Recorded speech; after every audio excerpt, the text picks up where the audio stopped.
What is going on, people? What's going on? That one nerd? 343 Burning Legion? What's going on? Happy New Year, folks. I know I've been quiet the last a month or so with with the holidays and as we've seen, anybody that's been keeping up with D&D as of the last pretty much last week or two with all this OGL stuff, a lot of doom and gloom in the community right now. So today, uh, I'm trying to get back on the content creation thing for the channel. And today I wanted to kind of kick off and see what my plans are for this coming year. There's a lot of changes, and you can see you don't see my camera at all. You see my nice little character kind of popping in and reacting every time I talk. So yeah, trying to do a little bit of a more relaxed thing today. So yeah, this the first time watching. Hi, I'm Dungeoneers Pack. My name is Josh. Thank you guys for showing up. And yeah, I mainly cover player focused stuff for D&D 5th edition for now. you know, yeah, OGL stuff is kind of scary. It is very very frustrating because depending on how this shakes up, it will change my plans for the year. I haven't really spoke up on it, and I haven't made a lot of statements, at least publicly, because I'm waiting for the official. Not because I don't believe the room the information that's out there. I'm fully in support of what was put out. Buddy of the channel, friend Taryn, aka Indestructible Boy, leaked out the information, and it has now been corroborated by Ionine Gizmodo and other sources that had this information also. So I'm just waiting for the official statement because I want to official information released by Wizards because I need to figure out what my plans are for the channel, and I want to make an all encompassing statement. But for now, this is what some of the stream will be about, is what my plans are for with the information I have right now. And also, we might get into some of the OGL, but also we're probably going to be homebrewing today too. So, going to be a long stream. What's going on, Rich? It's good to see you again around, buddy. You've been missed, my man. But yeah, so let's jump into what exactly I am doing at the start of or for this year. So the Luchador is out, and I see 343 picked up the Luchador. Honestly, thank you. Thank you for everybody that's picked it up. That was my big goal for 2022, is to release a piece of homebrew, a design that I will be able to put out to market. And I'm glad by the end of the year that it was able to come out. But we're not done. We're actually kind of close to hitting metal, at least hitting bronze. So hitting the first metal. I think we're like 19 to 20 sales away. And that is without any heavy promo. I haven't put a video up on the channel. What's going on, Adrian? What's going on, bud? What's going on? So yeah, that's without hitting any sort of promo. So yeah, so that's the goal for this year. I want to at least hit bronze. Yeah, I didn't expect that. I was just hoping to kind of, going into this hit like not a medal, but at least get a couple sales. And honestly, support from you guys has been crazy, ridiculous, and now that I see that kind of thing is in sight and it's a possibility, I do want to hit it. Also, for Luchador this year, there's going to be more subclasses, and they will all be either collected and released as a separate document, and then maybe I'll bundle them all together, or I'll continually update the Luchador with certain ones. And later on, after all this, what I will do is at the end of this, I'll kind of go over what subclass ideas I have. I know I've said it in the Discord, so if you guys haven't been to the Discord, haven't joined the Dungeoneers Pack Discord, there's links in the description and everything, and you can find a link that'll take you straight to it on the channel banner. I'd love to have you there. That is where I'm the most active. I'm not too active on a lot of social media, just generally because I'm terrible with social media, and quite honestly, Twitter sucks. Twitter's just terrible, and Instagram isn't that much better either. But I'm fairly active in the Discord. I like talking with you guys. I'm mostly there every day. So yeah. So yeah, definitely more subclasses, and then I also plan to update and clean up the document because I know there is some typos and there's some there's just wrong information that never got updated in the base document that was created, the PDF. Oh yeah, definitely, and also thank you for interest, Ziggy. You can check out the full class on the DMs Guild in the preview section. The entire document is there. You can check it out so you can see the exactly everything, every subclass, every mechanic, everything before you even buy it. So I pretty much wanted to be very upfront with everything that is being put out for the Luchador. You guys just get to see everything. So yeah. So later on, after we go through the plans, I'll kind of go over what Luchador subclasses are in the pipeline that I want to add into it. I know I have one that I at least want to add into the base document. So that I unfortunately didn't get a chance to actually add in there before we release the document or release the PDF. So in terms of channel, oh, thank you. Yeah, we're gonna get into that. So thank you, Rich. So in terms of the channel, I do want to change up the kind of content I'm doing. Obviously, the channel is kind of not synonymous with character builds, but it is a big driver of character build. Their character builds are a big driver for the channel. I'm not 100% done with them, but I am just going to keep them as shorts when I feel like doing them. Doing them as full long breakdown videos are too time consuming with the style of editing that I do. And honestly, even though they are kind of the main drivers, they actually limit the amount of growth I have when it comes to full long form content. In short form, though, since it reaches a wider audience and it hits a lot of people faster, it's only a minute. It lets me grow in that way and at least get more eyes on the channel. But what limits me in terms of what character builds can do, I'm not an optimization or min-maxing based channel. I never have been. Yes, I'll talk mechanics from time to time, but I really like talking about how to use. Excuse me. I had lunch like prior to this, so I'm kind of now prepping everything up. But I like to use lore, setting information, or just general a fantasy trope to generate a character idea, and that's always been like the foundation of how I approach actual character building personally, and what I wanted to do with the channel from the get go. But obviously, that's not big and flashy. Most of the character building channels are either associated with, hey, how do I build this character from this pop culture show, or it's, hey, how do I roll as many dice as I can to do this cool thing in the game, or what's the combo that'll let me beat the game fast. Hey, thank you for the sub, Ziggy. Thank you. And honestly, that's just not my style. My table's very casual. I play very casual. It's not that I'm not aware of how optimization and maxing is, but me personally not doing it, and also just not caring for the math of the game and not playing in that way. I don't like feeling like coming off as a false authority on that. And there's many other channels that handle and are really good at how they approach optimization that you can find out there that I would rather you guys have, because they have the expertise in there. Trant Monk, for example, is probably one of the strongest and probably best channels in regards to optimization and how to do it properly at your table. So for me, I just don't want to do that.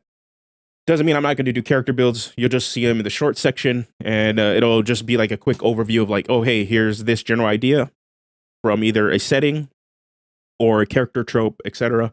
Or even some fun ones like I did, how do you play Gummy Bear? For example, just fun little stuff like that, and throw that as a short, because those are easier for me to do. Quick highlights in there. Stuff I might go into. Might want to do a little bit more D&D stories, mainly of my own personal stories, because random fun dumb stuff comes up in my in my play group, because since we're very casual, a lot of the most random things kind of happen, and we kind of let things go. So you might see more of that kind of stuff. I'm still trying to figure out how I'm going to go about editing it and producing it, since editing sucks. Editing does take a bit, but I do have at least a couple stories from recent games that I want to put out there. You know, like how I psychically beat a bunch of enemies with a chancla. That was always a really fun, really random event that happened. Character I played was technically throwing a sandal at everybody. So there's things like that I want to explore and do. But I am going to focus more on roleplay content, which is the fun part I have about D&D is being able to play a character. But obviously there's rules of engagement and there's different ways to go about it. But also what I don't see, and what was suggested in the Discord, and it really did click with me, roleplay for DMs. DMs are a player at the table, but there isn't really any content out there in how to enforce and help DMs actually roleplay monsters and enemies. There really isn't. So I do want to get into that a little bit more. It's like as a DM, what do you roleplay as? Especially with 5th edition in general, moving away from having a base lore, so that they're more, I guess, setting neutral, and each setting having their own set of lore for how a monster should operate, or how an enemy or how a race should operate in that setting. That's what I'm gonna kind of dig into. And while this will touch on bits of lore that you've probably seen at other channels, also I might just do some flavor ideas, how to change it, or how to play against type, so that to give DMs a better, give them more options to try different things and may not have seen the way monsters may act or operate. My biggest inspiration for this kind of stuff is Eberron. Eberron, I think, is probably the perfect D&D setting, because there is lore, but there isn't continuity. Every Eberron game kind of starts at the same base point, and it gives them the tools and the hooks, and players the tools and the hooks to kind of do whatever the heck they want in that setting. And it does change how certain monsters are depicted and operated in the setting, how certain races species, that's the new term. Species operate in the setting compared to traditional fantasy tropes. So I'm going to see more of that. And the same thing, you're going to see that for player options too. I do want to get into certain character fantasies, even reference classes and subclasses, and how they may fit into official settings, and also how to reflavor them. Mainly leaning more into a certain aspect of what I was doing in subclass breakdowns, and just kind of highlighting that a bit more. It doesn't mean I'm doing actual review of mechanics. I'm probably going to move a little bit away from. For me, it's just not my strong suit. It just really isn't. I like dealing with the creative aspect of the game overall, and I want to get back into that, because that's where I have the most fun. And that's really what it comes down to. 2023 is merely me trying to reignite a little bit of my passion, having more fun with my channel, having more fun with role playing, not necessarily D&D, but just role playing in general. Rich says editing was one of the main time sinks that will put me off making more videos. Yeah. Right now I am struggling. I have a video for the Luchador. I want to do a video guide for it, to pretty much do a full breakdown of how to play the class, going over why I chose to design and do things a certain way, and to give people a general idea of like my expectation of how I would go about playing it, to help players look into playing it. So there is that.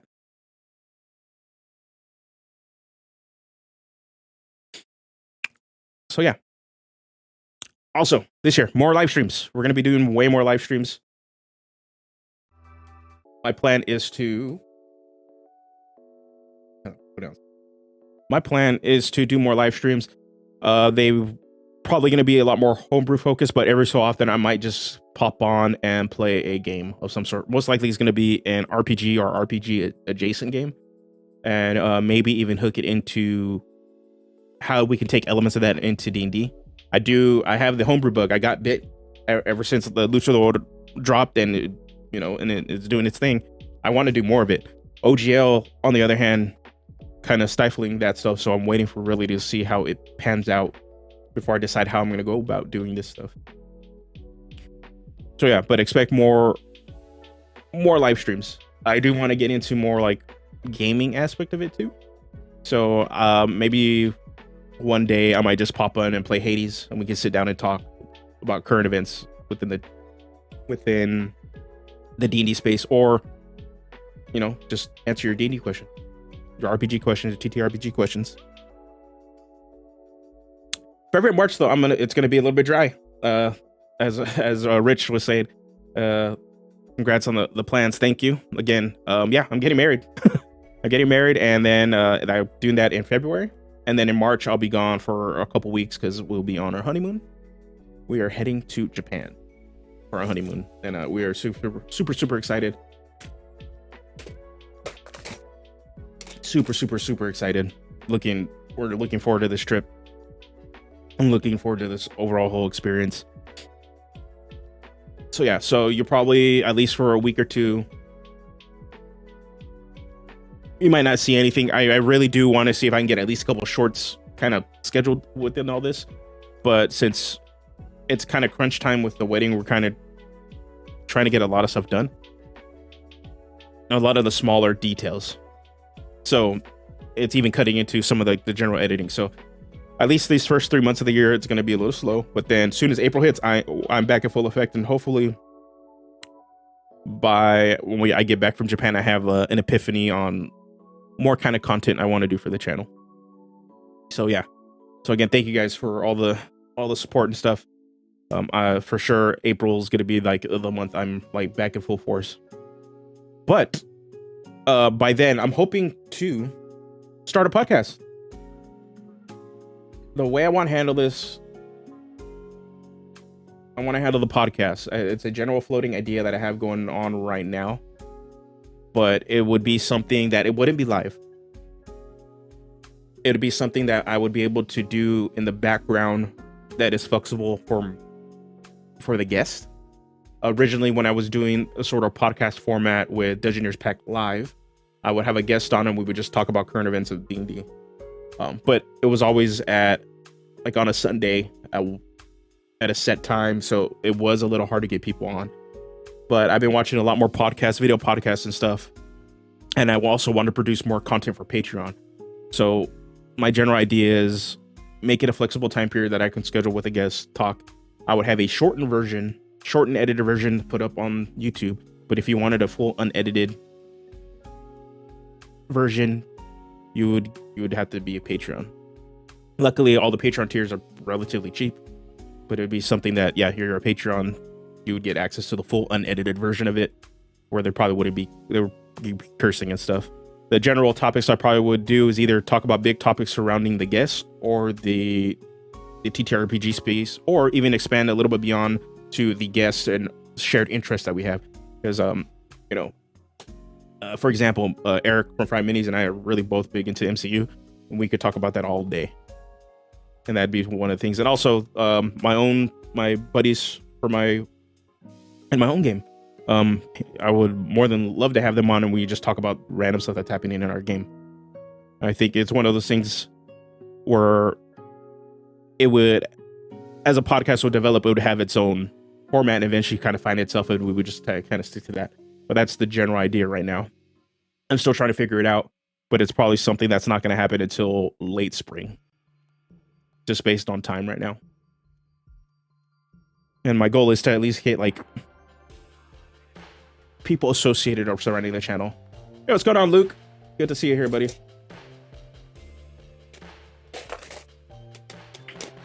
Going on, JP? Thank you, guys. So yeah, that is the general content plan for the channel. I want to do more, but I want to shift away from just like hardcore character builds and mechanics. A lot of it, I'm not having fun with it anymore, to be honest. The mechanic talk can be very, very frustrating. And I like the more creative aspects of the game. I like homebrewing more. I like just talking about flavor and ideas and just sharing that stuff with you guys, so you all can take those ideas and make it your own. What's going on, Austin? I'm doing fairly well, Luke. Today's my day off. Having a that's why I was able to kind of pop on. So yeah, you're definitely gonna see some shift in content, and maybe with me exploring different kinds of content to kind of expand outside of just slowly player option based stuff. We might find a new niche. Yeah, definitely. That's one of the things about the D&D YouTuber space. It is very saturated now. Everybody's kind of all talking about the same thing. So it's very, very hard to kind of stand out a little bit. And that's why there's certain topics I've stayed away from, even though I have strong opinions on them that I've shared on Discords and stuff. So just because while I've shared it in Discords and everything, I'm very conscious of the kind of videos I put up, because I don't want to always attribute to noise or put out something that's misinformative or in a way that could be taken to galvanize you guys or other viewers into, attacking or making comments against other content creators or other people within the space. I'm very, very conscious of that. I wish the D&D YouTuber space was more conscious of that. In general, content creators, streamers, etc., were more conscious of that, because they don't realize there's certain aspects of their fan base that will, go out and act like, or go out and take actions to quote unquote protect them, to defend them, and what ends up resulting in attacking other content creators in the space. We recently saw this with the OGL stuff. We saw, we're continuing to see it now with everything leaking out, that there's still certain creators out there that are holding on to their stance and won't buckle for whatever reason, despite everything that's came out. All right, now let's talk about the OGL. So, for those that don't know, may not be familiar with it, the Open Game License is the license that allows third-party creators to create content for D&D. So people like Cobalt Press, Critical Role, MCDM, Green Ronin, etc. All these people that create 5th edition content that is not through Wizards of the Coast are affected by this. Effectively, if you make $750,000 or more, Wizards will take royalties from you. This doesn't hit smaller guys, but the big crux of it that affects everybody is that in order to... Actually, there's two things. One, this new update would make it so that the previous OGL would be invalid, despite arguments saying that they can't revoke it. Either way, it's being attempted to remove the original OGL. And by under this new OGL, that any content from now and previously, Wizards of the Coast and Hasbro can take that content, reprint it on their own, and not give you a cut of it. So something you would make, they can take it and use it. And this is stuff that's not on the DM's Guild. This is just something like, say, I make a subclass and I release it either via Patreon or via a store. Under the new OGL, Wizards can say, yeah, that's cool, but we're going to take that and print it and put it in our own book, and you're not getting paid for it. And then on top of that, any other things that you did that were made in the previous OGL, we can still do that too.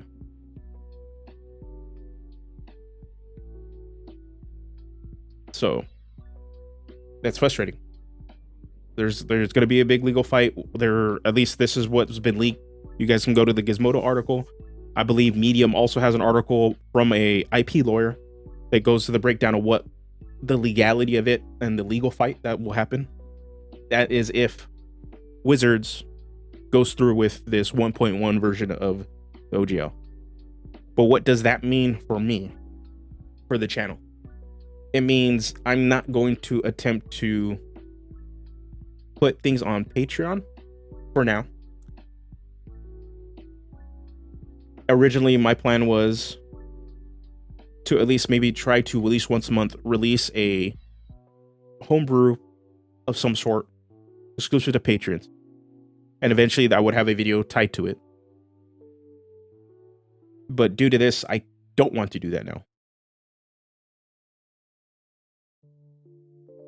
And on top of this, I wanted to launch an online store that for folks that were not patrons can just, you know, they don't want to have a regular monthly subscription. I understand that. They would still get access to the PDF and they could just buy it, right?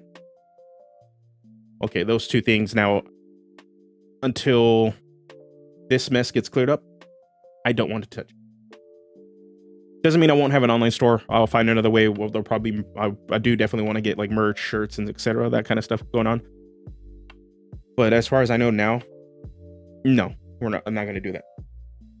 My safest bet, to be honest, is probably doing some sort of like still sticking with the DMs Guild. Just let Wizards take their cut. Like in terms of the conditions in regards to the Luchador, the way the DMs Guild work, despite me creating the Luchador, Wizards now owns that. And they can do everything they already can do with what they want to do with the new OGL, with any content that's on the DMs Guild. Would it suck if they were to just be like, yeah, we like your class, we're just going to print it? Yeah. But so far, Wizards hasn't done it with DMs Guild content. And we know this simply because they haven't done it. And they know if they do it, there will be community backlash. So, yeah. So, right now, there is a big backlash in regards to them doing what they're doing right now. So, we're going to wait and see. What's going on, Phil? So, yeah. So, we're just kind of going to wait and see what it means for now in terms of other content I want to produce. It'll probably go up on the DMs Guild. Well, I'll just let Wizards take my cut. You know, just get their 50% out of the way. It's the only way I know that has any sort of visibility and safety right now. I still want to release content. There's nothing that's going to stop me from wanting to create things, and that's really the big thing with a lot of creatives. There is an itch to create, regardless of what it is in there. It doesn't. I'm not sure if I am going to switch systems. Part of the thing is my play group likes simplicity in the game. That's why they like D&D. There's enough crunch in 5th edition that they can hit the knobs where they need to hit the knobs, but there is a level of simplicity that allows for us to just be super casual and just kind of just jump in and be like, okay, cool, we can tweak little builds in here, but we're just gonna go and play. That's how we approach the game.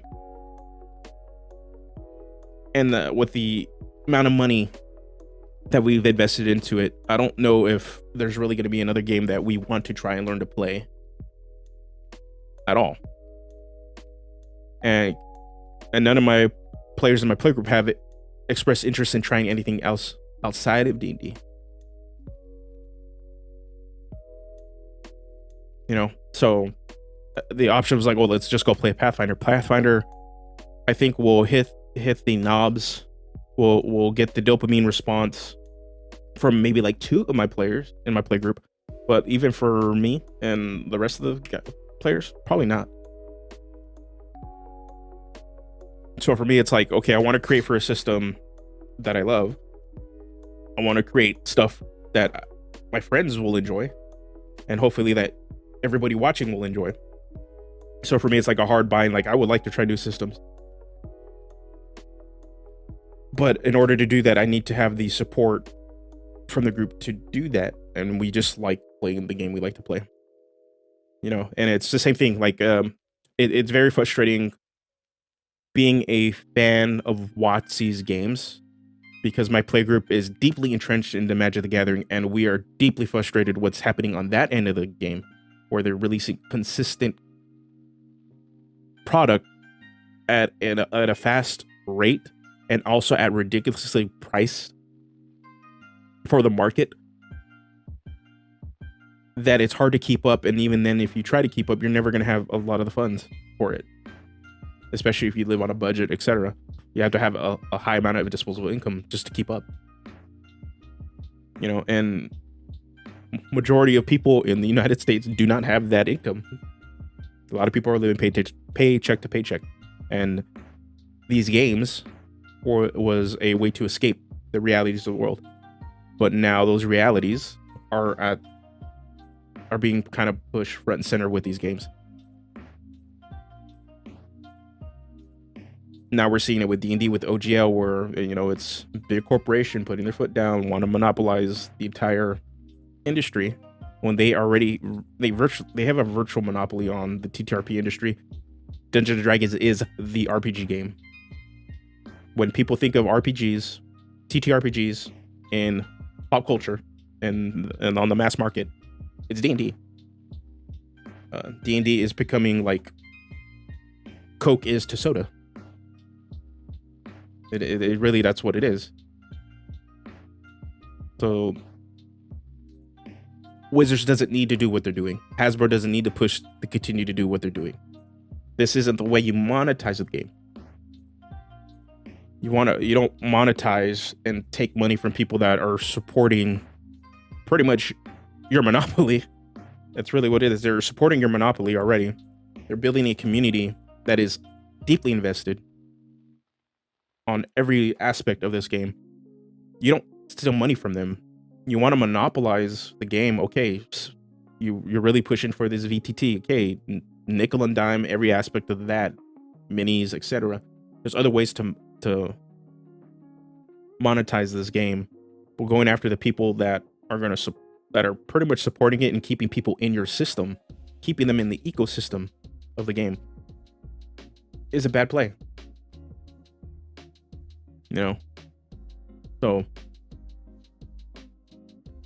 we're going to, the OGL is just a wait and see situation.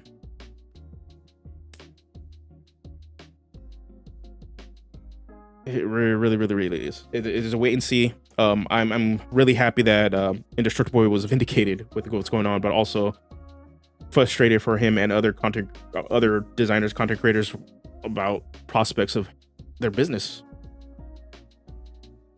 Because one of the aspects that is getting overlooked in terms of the YouTuber side of this, many YouTubers do jump over into the design aspect of the game. They want to be designers also, but then there's others that are just pure entertainers. They just want to entertain, or educate is another way. They want to educate and entertain or share their opinion about the game. But the way they're affected is if there's less third-party publishers in the space, or the third-party publishers are not allowed to keep their money for making the product.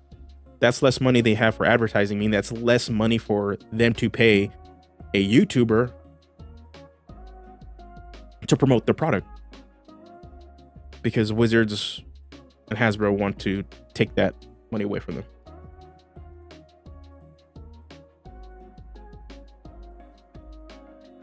Yeah, Phil says, is all this OGL business is just making publishers that never even considered how they're publishing to suddenly consider competition. Worst monopoly decision ever. Yeah.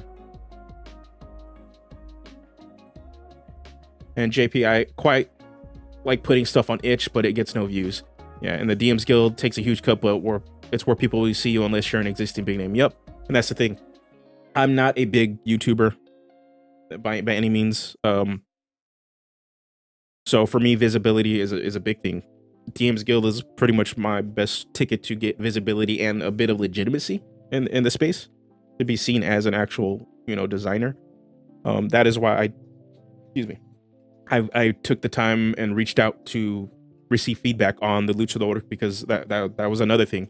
It's very easy for, no shade against other content creators, to be able to kind of blow out, get big, and just release content in design, but some of that stuff isn't vetted. For me, I want to ensure whatever I put out is vetted, is legitimate, and that it works, and that it's going to feel good for people to play. And that's what's going to continue with the Luchador and any design that come out afterwards. But whatever happens with the OGL, if by chance they release this version of the OGL and the 5e one doesn't get touched anymore, but the 1D&D one has a lot of these clauses still in it, I most likely, and along with many others, are probably not switching to 1D&D, which is frustrating because 1D&D, we know people are going, a large portion of the casual crowd is going to switch to the new updated edition of the game. So that's where money is going to be able to be made. And I would love to update the Luchador for the 1D&D crowd. Would love to. I would love to release new class ideas and new stuff to be in line with the most current version of the game. But if that ends up being the case where they do have this separation of, okay, 5e OGL and then 1.1 1D&D OGL from there on, based off of the huge amount of backlash that's happening. And even then, this is just minimal backlash. Like this hasn't even hit mainstream press. And from what we're understanding, it will. Gizmodo is probably the biggest name we've had so far, but there are others that are talking amongst other content creators and getting responses from designers and stuff. Since these are in private chats, I'm not going to say who or what, but expect mainstream press to be talking about this soon. All I will say, like, it's frustrating. Like, and one of the things is they're saying that regarding the OGL is possibly because they're trying to cut out competition for the VTT that they're planning to release, and by cutting off other VTTs, they will dominate the market and everybody will just flock to theirs. But by doing that, you're also screwing over everybody else. Hey, thanks for stopping by, brother. I will see you tomorrow. I believe we're still going to be playing. It's probably going to be a session 04 Eberron. We're going to be doing that. We got 2 Eberron games coming up. So yeah. All right. So yeah, that if you guys have any questions for the OGL stuff, I'm down to still talk about it. There's very, very, very informed discussions happening on Roll for Combat. They're both former Paizo employees that have had so far a general lawyer, and they are eventually going to talk with an IP lawyer. So I would definitely go check them out. I would also go give a shout out and a sub, if you're not, to Indestructible Boy for being very vocal and immediately breaking the news regarding this. Again, also Ted Nerd Immersion breaking the news in regards to this leak. I'll go check out the Gizmodo article, or I believe it's also on IO9. Where can I find those games for Eberron? Okay, I'm talking about my home games. Yeah, Adrian's actually a buddy of mine. So yeah, where we're playing in Eberron. I believe though in the Discord, there is a section to try to get games to play with people. I know people have put feelers out there. There hasn't been one yet, but I will say, still join the Discord and jump in there and see if we can get a game together. I know there's some people that want to run games too. I know Luke's a DM. He's always looking for players. So if anything, I might have a stream on like building multiple Eberron characters on I am going to play too. So just so people can kind of see where my head's at and how I approach some of this stuff. That'll probably be soon, maybe the next stream or so. All right. So again, OGL stuff, I'm on a wait and see. Once we get more information out, I will make like a full official statement on what my plans are. I already know a couple other channels, at least one other channel has kind of thrown in the bucket already and just said they're out. They're not really going to be doing D&D YouTube anymore. They're just done. I saw some of that. Others are weighing their options and seeing either they can go systemless and still focus on just TTRPGs and how to talk about them, or they're looking for a brand new system altogether. This is kind of like there's going to be a big shift, and then even then, major players like Critical Role haven't said anything public yet. MCDM has said something in regards to at least their current release that they have on, but they're pretty much saying they're going to do whatever the hell they want to do, and they have a lawyer ready. They're just going to keep making stuff. In regards to me, what am I homebrewing? What's the plans? I'm gonna make sure I stream all the process to everything that I'm homebrewing. I don't want to kind of like stop doing that. It's a good way to document, good way for people to kind of go back and see my headspace on how we developed it. So there is that. But I'm probably going to focus on a little bit smaller bits of player content to better familiarize with the system overall. Jumping into the luchador and designing a class from the ground up was probably not the smart move. I'm just very, very lucky and grateful that I had a supportive community and with my channel, but also in the creator space to really kind of guide me and give me the proper wisdom to move forward with it and to really learn the system. Thank guys like Phil, Awesome Soul, again in Terran and Destructo Boy, Daryl, aka Drunken Yoda, like I believe JP gave feedback. Everybody, like there's so many names. I believe they're all in the PDF. But yeah, they just give a lot of feedback. Everybody's been designing for a long time, so it was very easy to kind of like continue to push through with it. There is a video at the end of this month I'm going to release with the lessons I've learned. No problem. Thanks for stopping by, Austin. Thank you. But yeah, I want to step back a little bit and just focus on player content. So the first thing I'm going to do, I'm going to finish my Sorcerer Wizard subclass. It's literally one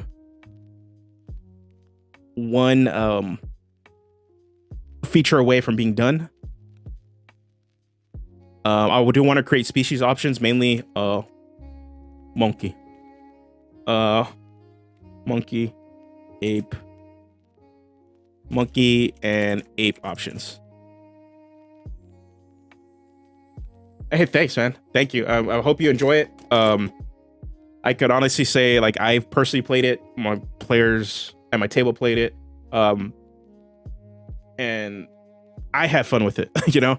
And it, not to toot my own horn, but it does one of the things that I saw with my players, and when they were playing it, testing it out for me, it forced them to change how they thought about the environment and how to go about playing and using the action economy, which was like a big thing I wanted to make sure that happened. They were doing things they normally wouldn't do.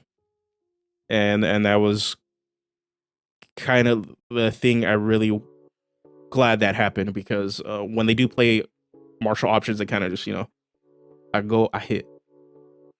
go swinging my sword and I hit, or I use my subclass feature and then I go hit, and you know, and that's why I think people also feel martials kind of lack, because they don't have the sense of options at times. And I was glad that at least when they were playing the luchador, they were like, okay, I'm gonna grapple, I'm gonna do this, or I'm gonna try to jump off this thing and do this cool cinematic event.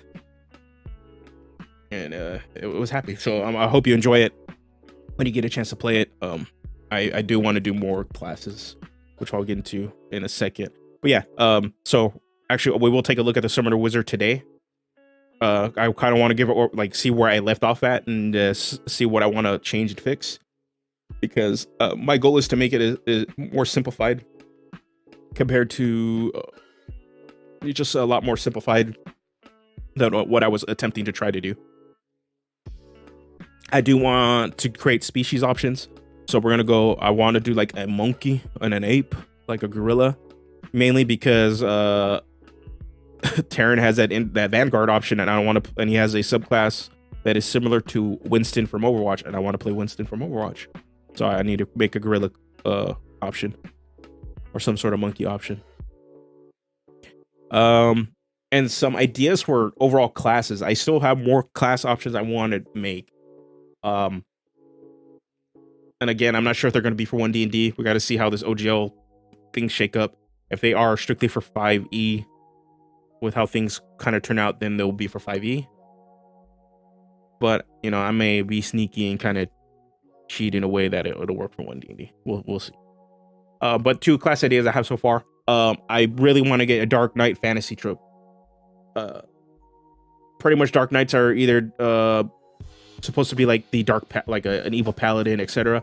But for those that are familiar with Final Fantasy 14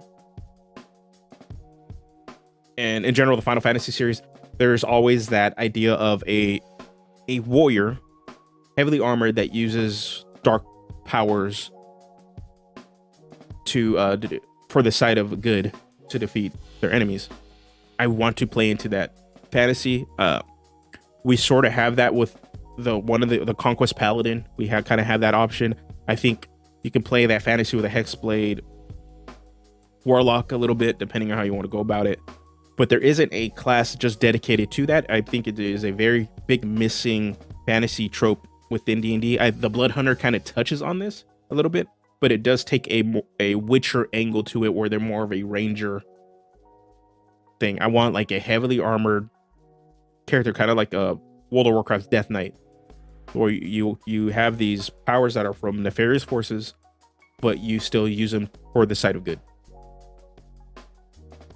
So yeah, that's what I'm trying to figure out. One, I need to find a name, because Dark Knight is just not going to work. I don't want to use Blackguard, because there is connotations within D&D on what that's supposed to mean. I don't want to do that either. So I need to figure out a good name for it. Also, I had this idea for called the Wielder. So this one already has a name, and it's the magic item user, the class. So there's a lot of fantasy tropes and fairy tales and in other media where there's a character whose entire skill set is based off the use of a magic item or a technical item or whatever. So people like Aladdin, even though they have the Genie Warlock, Aladdin's powers really come from, the having the lamp. Green Lantern, their powers entirely come from the ring. It'd be something like that. You'd have general ideas like a ring subclass. Another idea would have a magic weapon subclass. And that's pretty much what the whole, just take different tropes from different fairy tales and other fantasy and pop culture and just distill that into all your powers come from this magic item. And here you go. While this could be just kind of covered, I think Warlock kind of has that aspect to them, but it's not something that's played up upon. And a class that a magic or half-caster that's dedicated to this kind of fantasy would be pretty damn cool.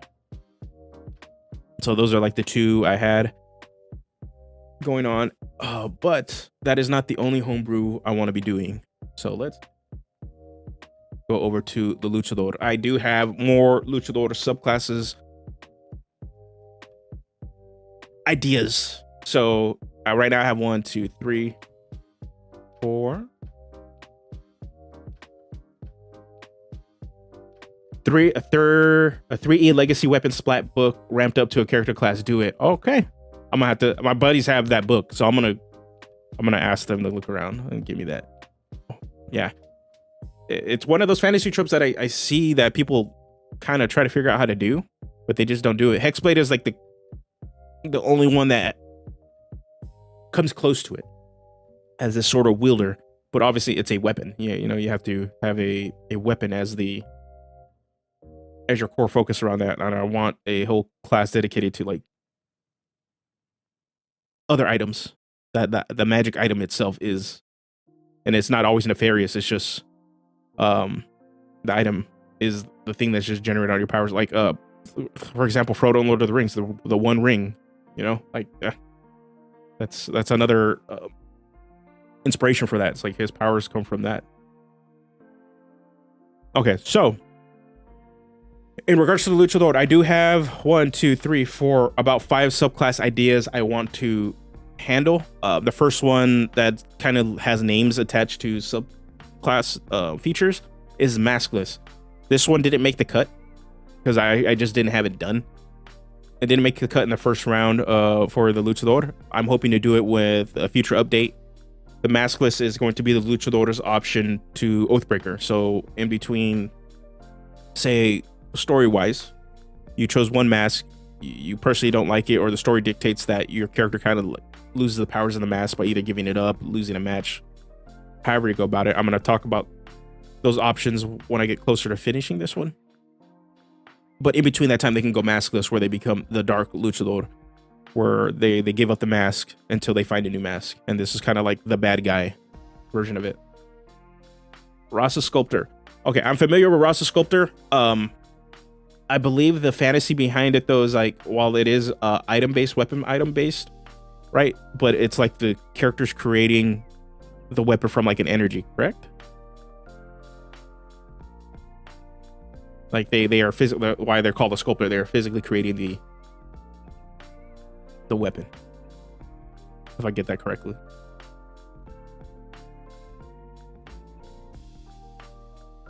Yeah, this wouldn't always be about weapons. I definitely would have like a genie lamp or something like that, like just mundane items. I think one of the magic item subclasses I was going to do is like a flying sword, so that pretty much you have the spinning flying sword that goes around you that attacks. I was going to do something like that for one of these subclasses. So yeah, I had some ideas for that one. It's just finding the core mechanic for it to kind of define it and how to really figure it out. And that's the same thing with the Dark Knight idea too, is just finding the right mechanic for it that really exemplifies what it's supposed to do. With the Luchador, that was like this combo based mechanic that you'll see in Technical. So it's like finding something that does something like that is what I'm kind of looking for those two other classes. So yeah, personas, we got maskless. This is your Dark Luchador, Oathbreaker. The only subclass feature I haven't figured out is the defensive feature. Magic Chancla? No. That'd be sick. But no.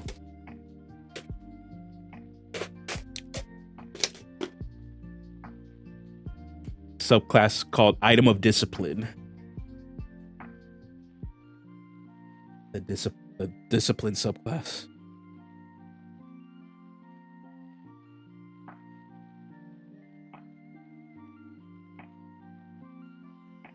Give me a sec. I have a phone call.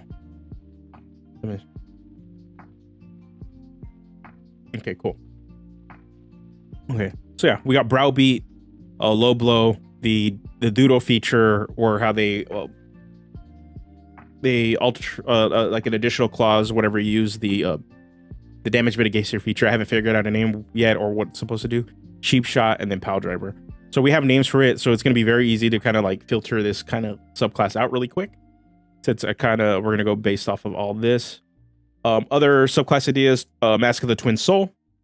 This one's going to be inspired by like a tag team, so this is going to be a little bit more team oriented, but also you're going to be able to generate a copy of yourself and pretty much tag team with that copy of yourself.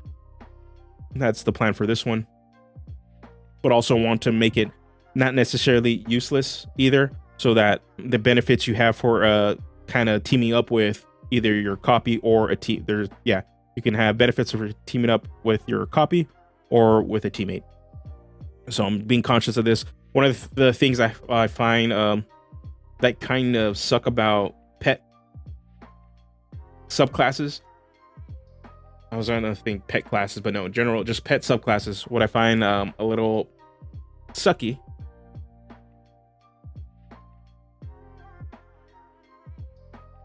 what I find really bad about pet subclasses is all the features are really based around the pet. And then once that pet dies, you don't have your subclass features anymore. Hey, thanks for stopping by, Phil. Thank you, man. Thank you. So yeah, so Master Twin Skull, I'm trying to be conscious of that, is like have some sort of like pet or pet-like option, but also that whatever benefit you have, if you lose the pet, okay, that's fine. It's still going to work with you teaming up with an ally. So that's kind of what I want to do. That's one of the things that I think could be changed about pet subclasses. that if your pet dies, that your subclass isn't all of a sudden just turned off. Another one is going to be a grappling based subclass that's all about lightning. It's kind of inspired by Blanca from Street Fighter. The more you kind of like grapple somebody, they just get shocked to hell. So that's a fun one. Mask of the Fiend Taunter. This one's going to be a fiend inspired subclass where it's all about trash talking.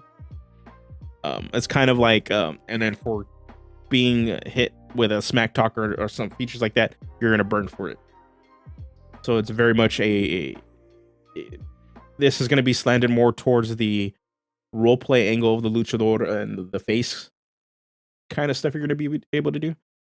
So this is where I'm angling that one for. You're gonna go about tanking and trash talking in a different way with this one.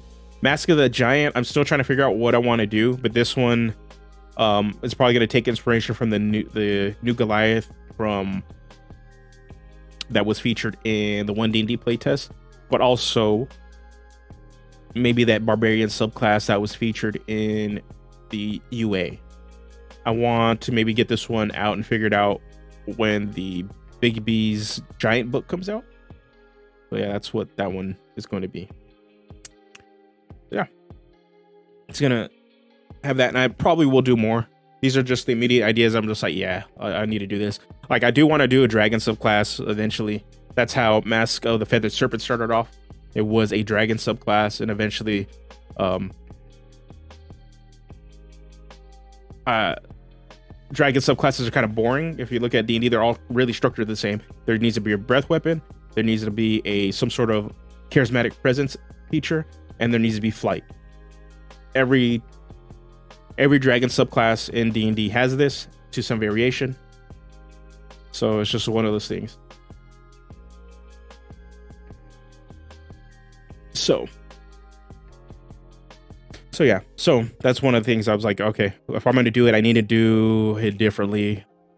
And that's what ended up shifting that subclass idea into Mask of the Feathered Serpent and focus on more the Feathered Serpent god of Aztec and Mayan cultures, excuse me, and focusing on their version of a dragon that ties it back to, Mexico's roots. That's one is fun. I played it as a monk Goliath. Oh, interesting. I'm assuming the new 1D&D Goliath, or are you talking about the barbarian? I'm assuming the 1D&D Goliath. Because yeah, that made me want to play Goliath. I was like, man, they have some cool options you can tie back to giant ancestry. That's pretty sick. Still would like to see Goblin though in the main book. Just saying. I know people don't really want to be like, oh, but they're just copying Pathfinder. Goblins are pretty damn iconic now. People kind of want to just play them.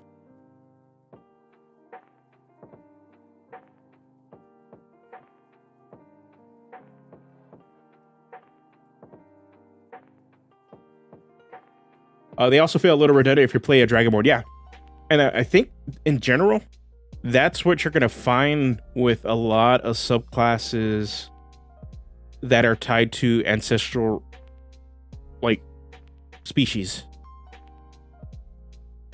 Any subclass that is tied to, like, some sort of species, they don't necessarily benefit the core species that would normally be associated with it. And actually, this goes beyond that. Like, any sort of species that's based off a certain aspect of the game, and there is a subclass that would naturally tie to it, it doesn't benefit the species that you would want to use with it, because you're pretty much just getting the same feature twice, and it just they cancel each other out. The hills one where you knock people, yeah, I saw that one. Oh my god, yeah, that giant, that was the big that was probably like the most powerful subclass option on there. I guarantee there's gonna be that one gets scaled back to a save or some sort. So yeah. Oh, that's sick. Giant crab. That's cool. The last game I played, we were playing in a one shot. I was playing a goblin psychic. I'm testing out the psychic class done by Daryl Dominguez. I was testing it out for him, and yeah, that's the last time I played a goblin. I was throwing around chunkless, psychically throwing out chunkless at people. So yeah, Beastmaster Ranger. I'm looking forward to the new Ranger, the 1D&D Ranger. It actually looks fun. Rangers have never been like on my high pick of like, oh man, that look like I want to play that. In general, like that sort of fantasy just doesn't appeal to me. I really like martial warriors or melee marshals or magical martial classes, except for the paladin. I'm hoping, in just terms of 1D&D, I'm hoping the new paladin does get changed a bit, but that's sort of the fantasy I prefer to play these. Either somebody that's just a straight barbarian, monk, or fighter with no magic, or a melee caster. Yeah, a melee caster. Like Eldritch Knight, Arcane Trickster. Somebody that I can just kind of weave that magic into my attacks. So full casters, not so much. They're fine. But I just never, that fantasy just never appealed to me. Even now, I'm trying to figure out for the Eberron game our playgroup's gonna be playing. I'm forcing myself to play 2 casters because we're doing an all Warforged game that's all gonna be one shots, and then we're gonna be doing a game based around the Dragon Mark houses, and everybody's taking a different house. And on that one, I'm going to be playing a cleric. But that one, I'm a half of cleric for House Madani. So I wanted to be like a former spy catcher, or yeah, former spy turned private PI. The way I'm playing it. I was playing an Angry Yoda. I was playing the idea that came up with it was I was playing, what if Baby Yoda grew up and talked like Zenyatta from Overwatch? That's pretty much what it was.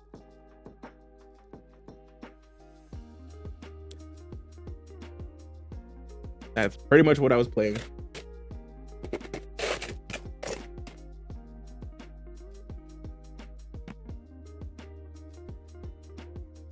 It was fun. That game was actually really, really fun. My group is finding out like the one-shot characters we play tend to be some of the most fun characters that we end up enjoy using and want to go back to compared to characters we've played in the long run. And I think it's because there isn't that that feeling of needing to be serious. We can play something ridiculous, and then that lack of seriousness in terms of the character we build ends up allowing us to play into more serious roles for that character, as opposed to stuff we played for a long campaign with the intention of having more of like a serious hook to them.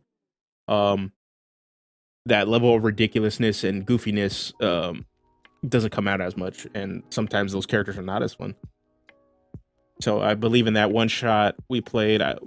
My buddy played a luchador. He was playing the Mask of Tooth and Claw, and then another of our friends were playing a bard that was like his bookie or his manager. So he was booking him roles and everything. He was booking him jobs.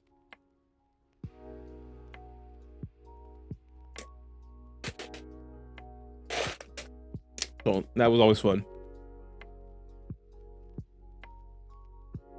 So yeah.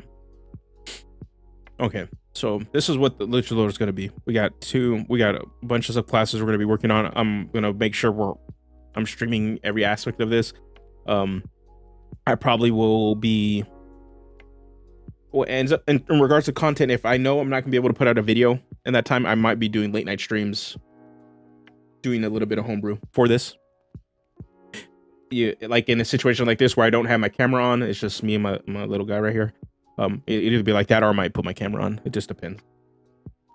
I just wanted to try this out for today too, and be in my pajamas and chill. But yeah, all right. So that's pretty much that for this. What I want to do now, let us transition into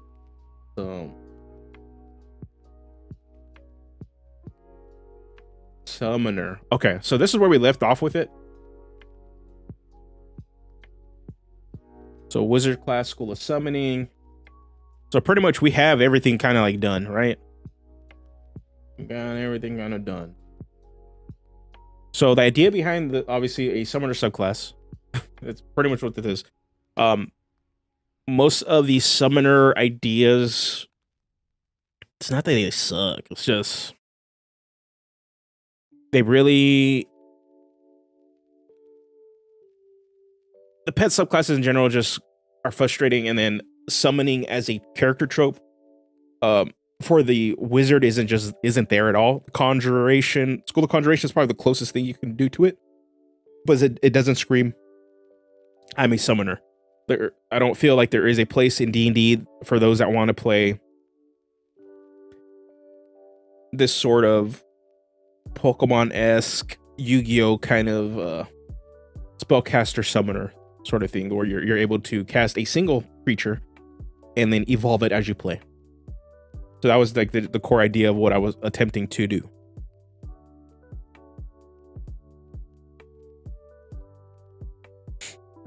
So I'm going to go over the features. The one feature that I'm most likely am going to not use is the one that takes up the most space on this page, which is Familiar Spirit. I don't know if I want to create a special familiar for this class. What I might do is just change it so that this subclass can expand on the familiars it could use, but we'll see.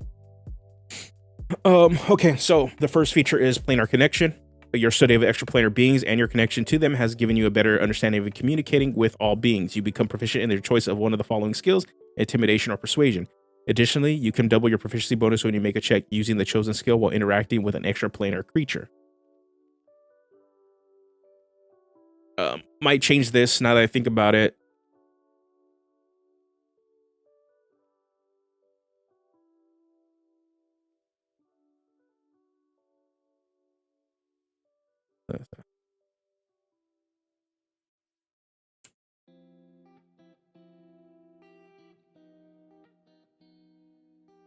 Yeah, we'll change it to that. Giving expertise on something like that, nah, I'm not. But adding your intelligence modifier to a charisma check like that, I'm down.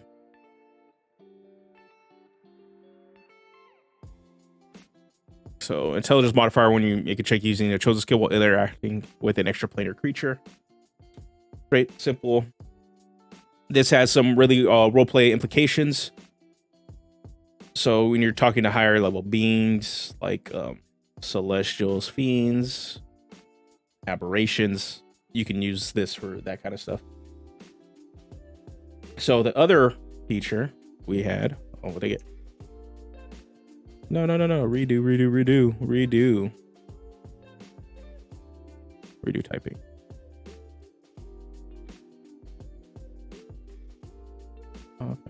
Okay.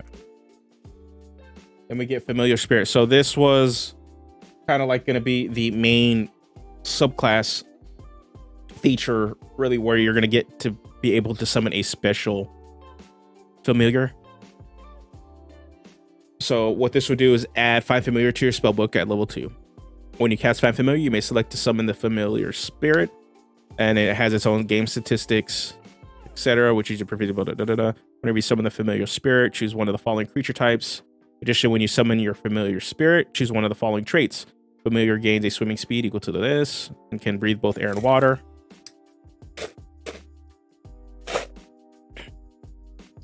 So what this would do is just allow you to make a custom familiar that you can flavor however you want and have its typing change and give you different features for it.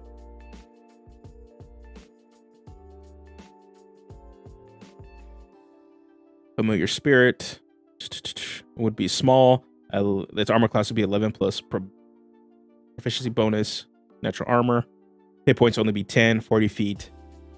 Saving throws, we need to figure out perception of stealth, dark vision, 60 feet, proficiency bonus equal to your proficiency bonus equals your bonus. I think I still have to clean a lot of this up. But main attack was when you choose the familiar spirit, choose a creature type. The chosen type determines the damage of its attack and help action ability. So a lot of it is going to be about surrounding the help action. But looking back at this now, I'm probably not going to do that. That's if I decide to keep this idea. So as familiar assistance when the familiar spirit takes to help. Okay.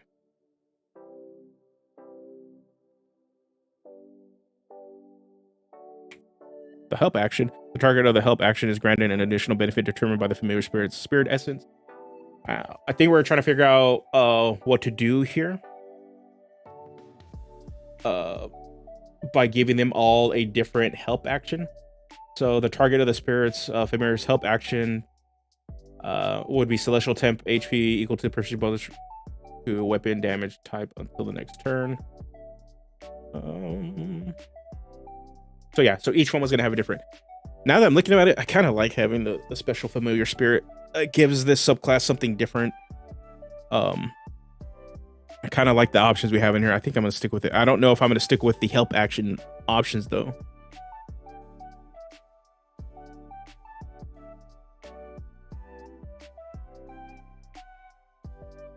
So we have Celestial, Infernal, and then we had Fey and Aberration for this. I'm still not sure the actions here. So if we go Celestial, it's all about protection. It gains temp HP equal to a proficiency bonus, or it has resistance to a weapon damage type until the next turn. I still think that's a little much, but it definitely is going to have some sort of defensive feature. I'm gonna have to look and see what we can do for that one. Infernal Assistance. You get additional damage equal to proficiency bonus, and target can't regain HP until the end of the next turn. Fey Freedom, extra move. Not hindered by difficult terrain. They don't provoke attacks of opportunity. And then Mind Spike. Enemy has disadvantage on next saving throw. Can't take reactions till the next turn. Since you're making it a wizard sub, I'd add the ability to apply spells. Hey, thanks for stopping by, Ziggy. Thank you. What about elemental and construct summons? Yeah, don't worry, I've thought about this too. So yeah, so that's what I'm trying to figure out, right? But yeah, I agree with you. Add the ability to range for yourself of summons. Yeah, this is easy. Can go in familiar spirit. So my two ideas was cut familiar spirit and not give them a special familiar for this subclass, and just have like improved find familiar. So you learn find familiar and add it to your spell book. You add it to your spell book if you don't already have it on there, and then just have it so that you can cast find familiar as an action a number of times per your proficiency bonus, and that creatures summoned in this way, you can cast spells, right? You can cast spells of self from there with a range of self. But let me see. I might have added it in later, or I might have taken it off. I don't remember. I'll go back to that right now. Yeah. So like, so I'm trying to figure out like what I want to do with the core feature, core aspect of it. The easiest one would be like, yeah, you can cast Find Familiar faster. You don't have to wait to cast it, and just give it so that it just improves the familiar in different ways, instead of trying to give like all these special familiars. Well, I think it would be cool to have like a custom familiar. What I can do is still take this aspect and give a custom familiar, and just add it as part of the PDF, and have it so that this is a new familiar that you can choose for the subclass. And I think that would give me more room to do cool stuff. So, hold on, let's look at this. Greater summoning, because I'm trying to remember what exactly I put in this subclass. It's been a very, very long time since I've done this in this subclass. You're capable of empowering your familiar, enhancing its form. As a part of casting a spell that summons a single creature, you can dismiss your familiar. When you do, the spell is cast at one level higher than the spell slot used to originally cast it. A creature summoned using this feature cannot be cast above 9th level. When the duration of the spell ends, the summoned creature drops to 0 hit points. You become incapacitated or lose concentration. Your familiar reappears in an occupied space within 15 feet of you. You can use this feature a number of times equal to your proficiency bonus, and you regain all expended uses when you finish a long rest. Okay. This one is inspired by like the sacrificing features of like card games where you sacrifice a creature. Like Yu-Gi-Oh, you sacrifice these creatures to summon a stronger creature. It's pretty much what that is. You're pretty much you're transforming your familiar into this bigger form to make it better.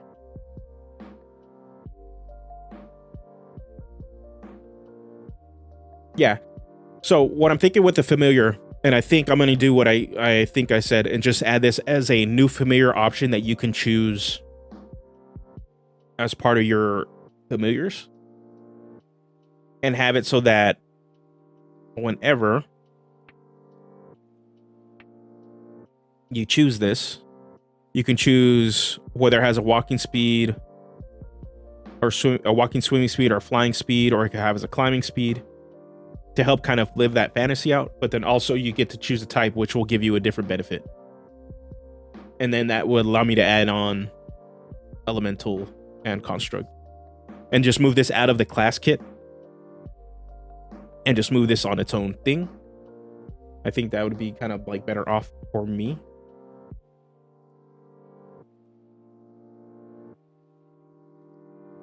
And also that would it would just kind of be like a simplified creature.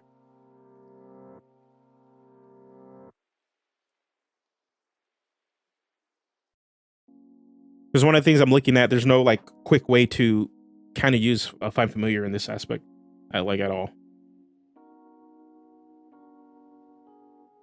like whatsoever. And so what this will do is it allows you to describe it visually, but also part of the thing I think people really like, heck, come on, man, really like with D&D is having features that can help express the creature that they're doing. While I'm all about flavoring it, having kind of these little extra bonuses on saying like, oh, hey, like, since my creature is of this type, it gets a cool little extra thing to make it feel like it is celestial, for example. I think, I know I like that. And so it's like kind of one of those things, I'm pretty sure other people would like that. And while this still gives you the level of freedom to describe how visually you want it to be. But yeah, I do agree with you, Renan. There probably should be elemental and construct options on here. So let me...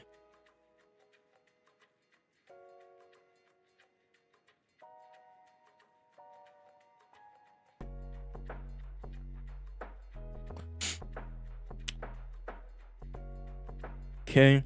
So yeah, greater summoning is that one. You can pretty much use your familiar to empower a summoning of your... that summons a single creature. Mainly it's worded in this way so that you have to use the Tasha's summoning spells. And also like the conjure, I don't know if the conjure animal spells work with this. Even an undead and beast. Yeah, even an undead and beast. The reason I think I went with celestial, fiend, fae, and aberration. Aberration is like the new typing, because I believe the familiar spirits are only fae, fiend, and celestial. But I'm down to add more types. It's easy. Okay. Unbreakable Bond. While you're concentrating on a spell that has summoned a single creature, your concentration can't be broke as a result of taking damage. If your familiar or summoned creature were to drop to 0 hit points, as a reaction, you can channel energy to them to keep them on the plane. Instead, dropping them to an amount of hit points equal to your proficiency bonus. You must finish a long rest before using this feature again.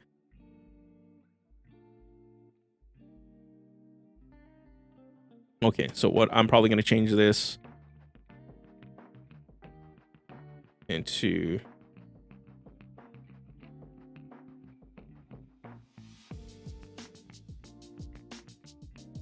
just dropping into one hit point. Keep it simple. Keep it in line with some of the other features. Yeah, they get dropped to 1 hit point because there isn't a difference between 1 and proficiency bonus amount. There isn't. There's this the same thing. The same thing.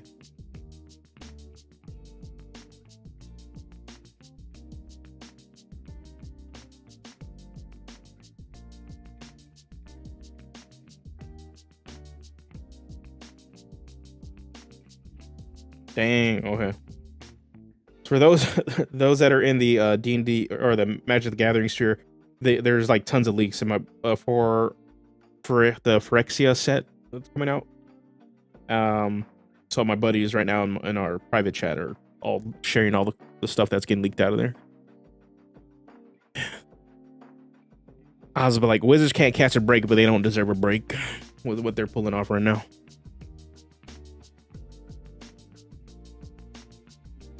I probably will not buy anything from the Phyrexia set, to be honest. Doesn't look like anything I want to use right now.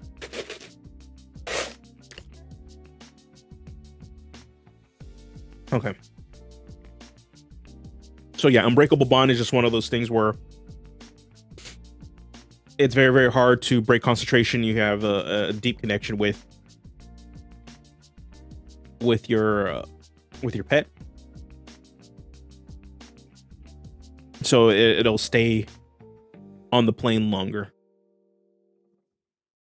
And that's pretty much what that is meant to be. Like you can't break concentration on it as long as you have a single creature summoned. And then true summoning, which is the capstone. When you use your greater summoning feature, you may make the summon form permanent. The summoned creature no longer needs to concentrate to maintain it last indefinitely. You can command the summoned creature as a free action. Excuse me. If the summoned creature is reduced to 0 hit points. If the summoned creature is reduced to 0 hit points, attempt to summon your familiar with the Find Familiar spell or cast a spell that summons another creature. The effect of the creature ends and the summoned creature is dismissed. So still, there's limits to this. You cannot have another pet in play whatsoever. You cannot have another summoned creature or a Find Familiar active. This is it. Like, but you no longer have to concentrate on it, meaning you can concentrate on other spells while this is active, and your creature can just go in and pop off. You get your full action economy at this.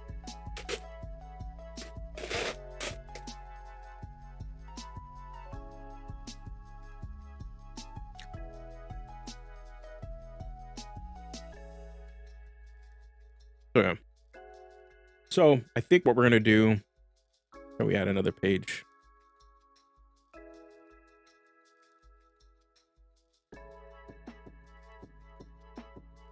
Pages. We need another page. We need another page. Okay. Ugh. Okay. Because this isn't set up in a way that I forgot how to do this. Table.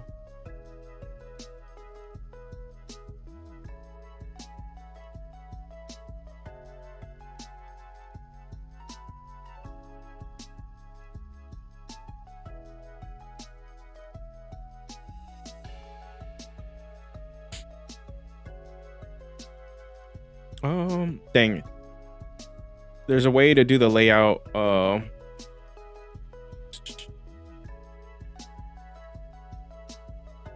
liquid layout. I'll fix it later. So what I want to do is this. What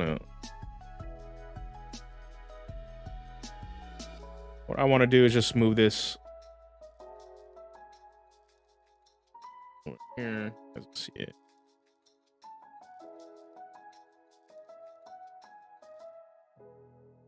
We're just gonna move this into its own document. What I want to do is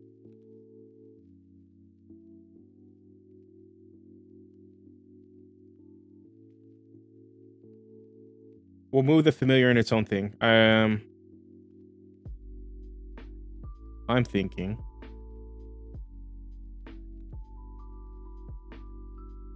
is to instead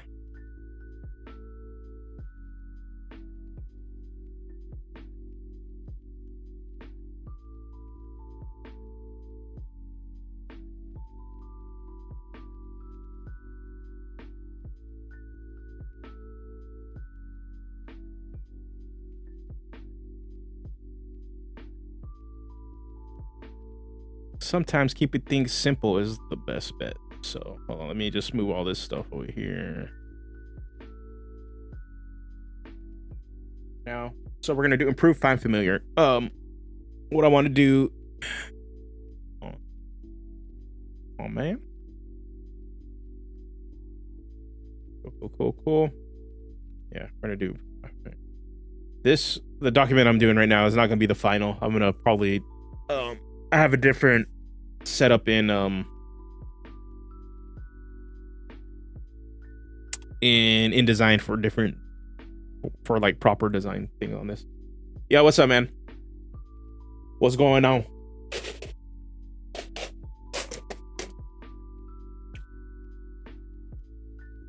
What was going on? Let's get rid of all this right here. So we're gonna go through. Okay, I need to just put down some ideas right here that I had. Cast find familiar. Find familiar as an action. Action PB per LR.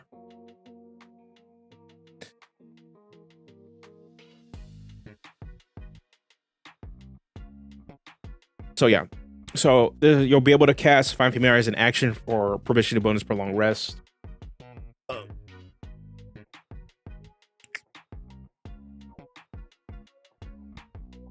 Cast spells with a range of self on the familiar. What other little things that we can do?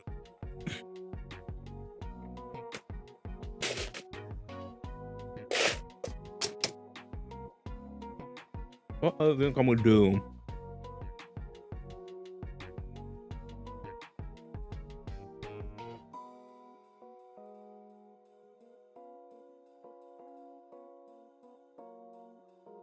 Part of me is like, do we want increased survivability on the familiar? I'm not sure.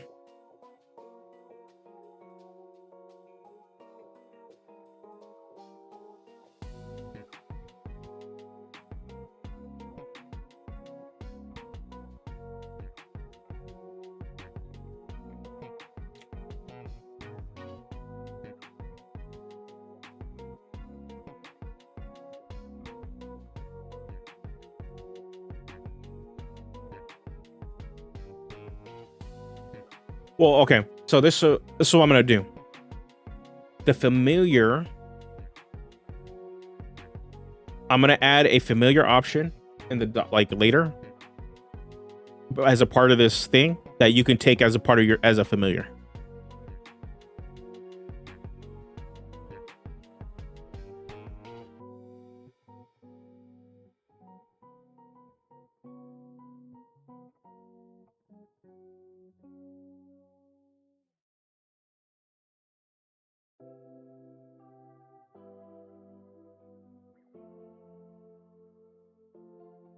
So yeah.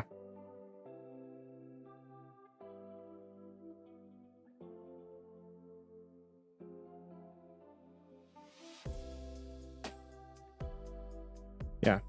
Renin. Will it be a wizard subclass? Usually wizards don't get much cool and powerful stuff from subclass, I think, and summons. Spells are not shared like the beast for druids, celestial for clerics, etc. So yeah, this will be a wizard subclass for all intents and purposes. It's not its own class. It is a wizard subclass.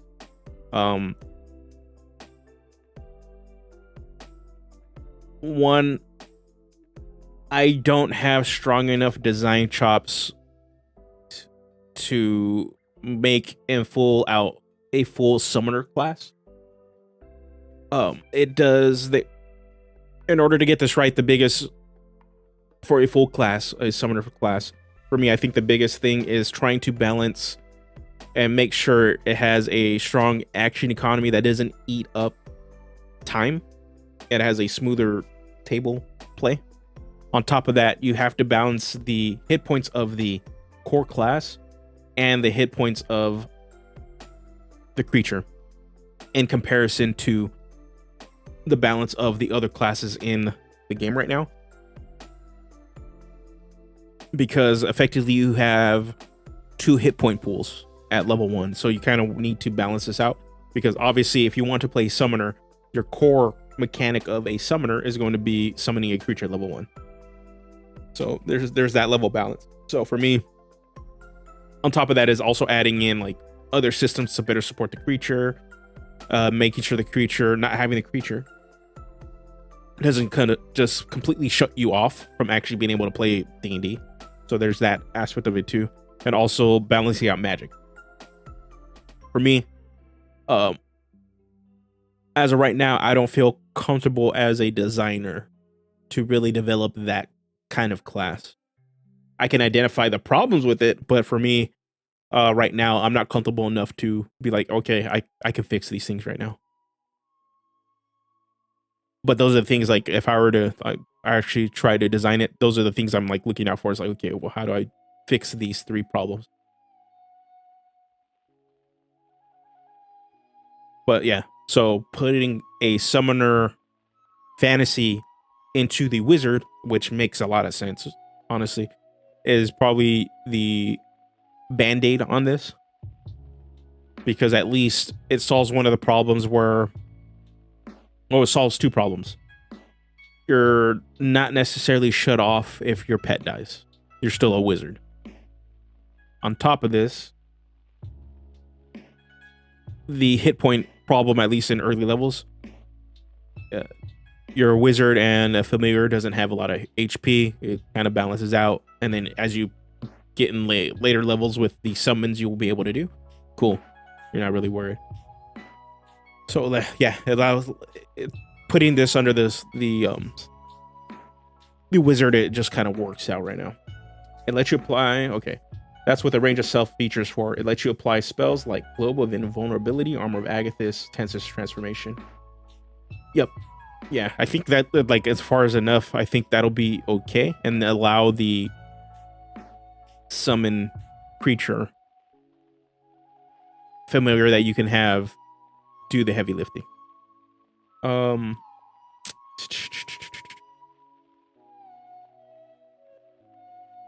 Okay, I'm trying to think. Well, usually wizards don't get much cool and powerful stuff from subclasses. I think at some summons, spells are not shared, like Beast for druids, Celestial for clerics. You know, let me pull up D&D Beyond so we can actually look and see what.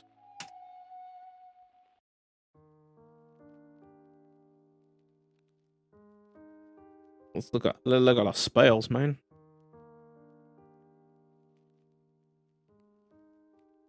Summon, not conjure, summon. Okay, so we're gonna look at this.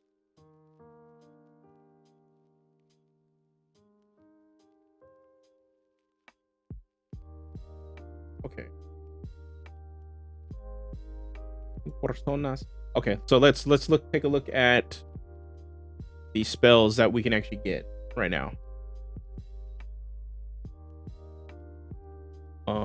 Okay, are they all in order? Yeah, they are. Okay, so starting at 3rd level, or 3rd caster level, we get, as a wizard, summon Fae, summon Lesser Demon, summon Shadow Spawn, summon Undead. So that'll be at level 5 at least, right? 5th level. And then at 4th level,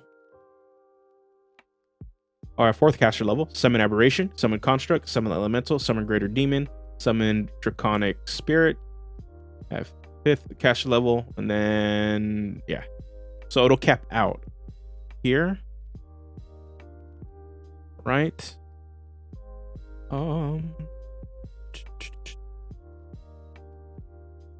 Let me see. Now let's reset filters. I think we just hold on. Do this. Sources, game rules, spells. We'll view all for all classes, and then summon. We'll see.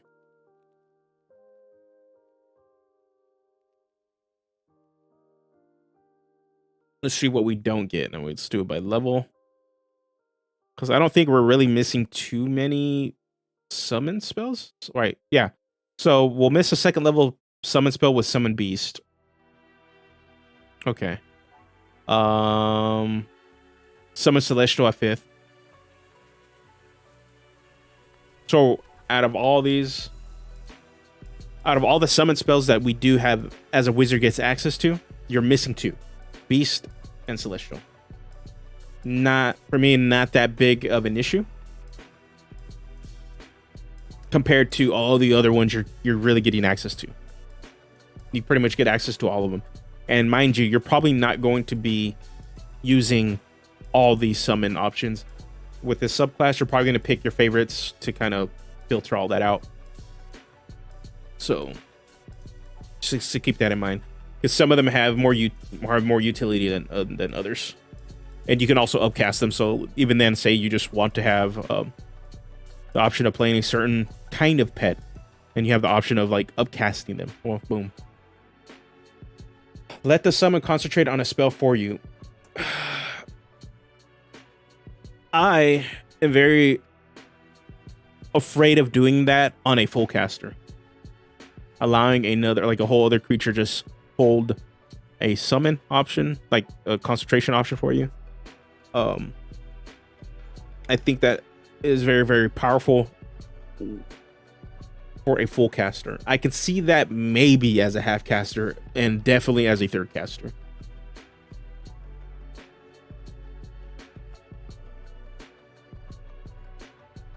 I probably wouldn't want to do the improved familiar to completely alter or change the form of the familiar into pretty much a stronger pet option. Part of it is because of the I want to say the power budget on a wizard, since you have all the spells. Also, I probably would not be able to get away with being able to cast Fan Familiar as an action, as opposed to it being a ritual and you're needing an hour to do it.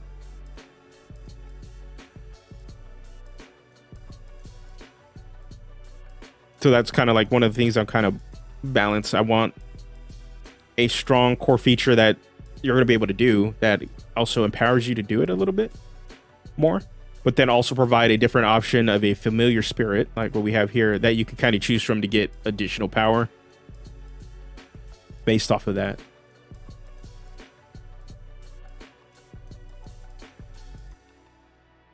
But I think 343 is right on the money with this.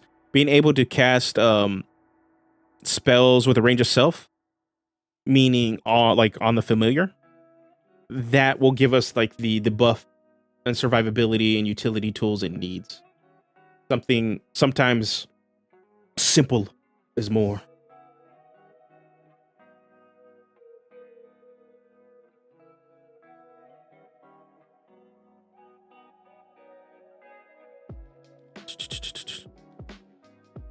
Hold on, there's a lot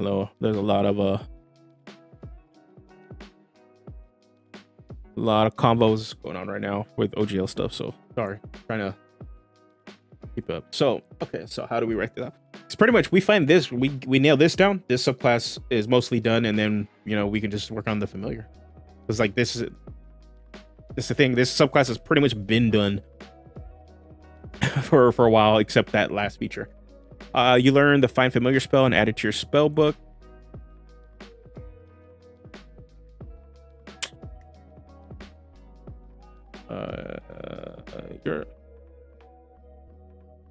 Yeah. Oh, well, check this out. Maybe I'm thinking. Maybe I think things are funny. Maybe I'm mad. I'm big mad.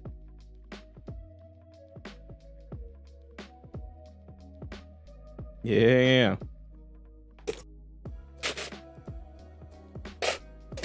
Oh yeah.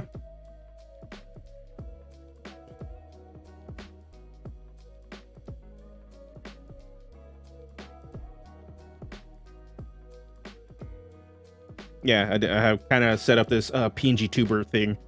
Part of it too, I set it up so that when I record some stuff, I can set it up into OBS in a way that I can actually create video now. And that is part of it. So that'll cut down on my editing time. I'm also looking for shortcuts to edit. This is like one step away from actually going full VTuber, to be honest, but I don't have the money to really dedicate into hiring somebody to rig to model and rig a 3D version of a pack. So yeah.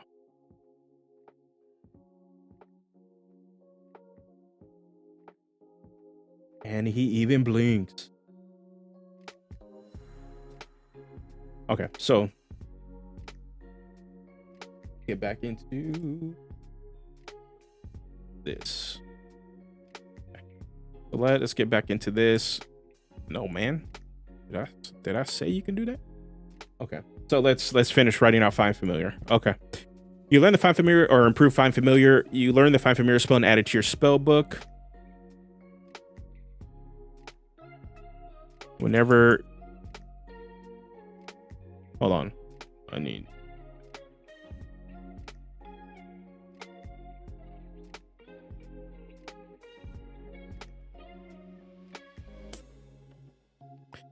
Hold on, we need to get the legalese, the wording for this correctly. What I'm trying to figure out is if there's another subclass, like a class that says whenever you cast a spell in this way. Oh. Druid. Circle of Stars.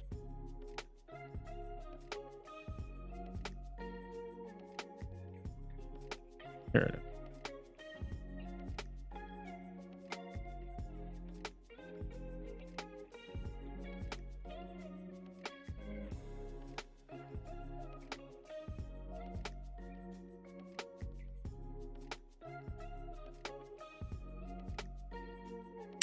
You can cast Find Familiar as an action.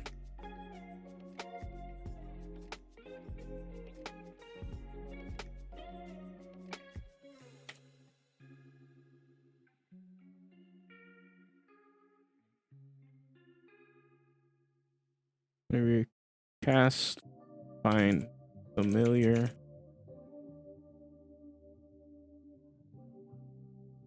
the creature be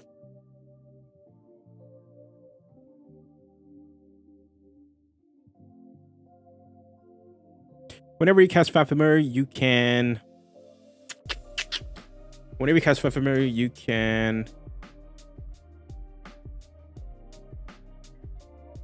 Okay, I need some help with this to know the wording for this. It's whenever you cast Find Familiar, you can cast spells with a range of self.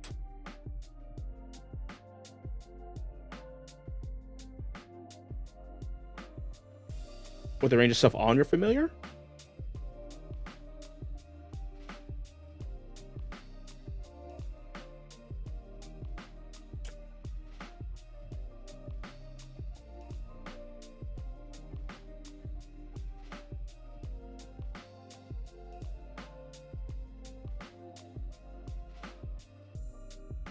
Trying to think.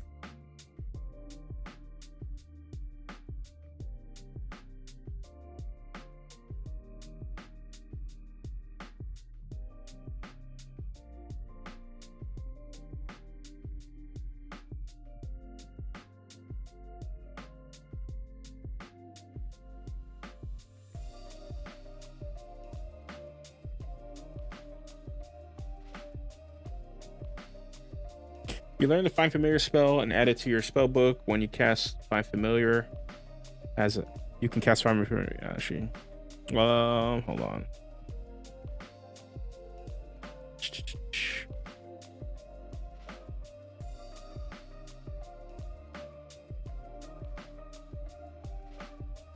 You can do so a number of times equal to your proficiency bonus. We're gonna do everybody's new favorite term. And regain all expended uses. Is it after finishing a long rest? When you finish a long rest. When uses. When you finish a long rest. Come on, man. Boom.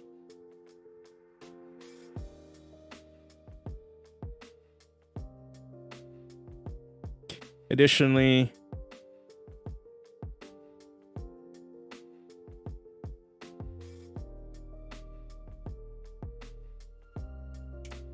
cast spells with a range of self on the summon familiar. There we go, guys. Boom, subclass done. Subclass done. Yeah. There we go. Easy peasy.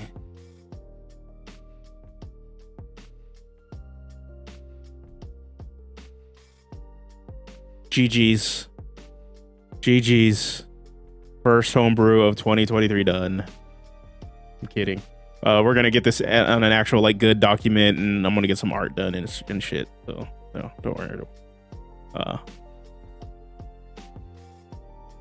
I'm also probably gonna get like feedback on this shit because yeah, I want also some more designer feedback to make sure balance and you know all that jazz. But yeah, this is pretty much it. Can I just like shrink this?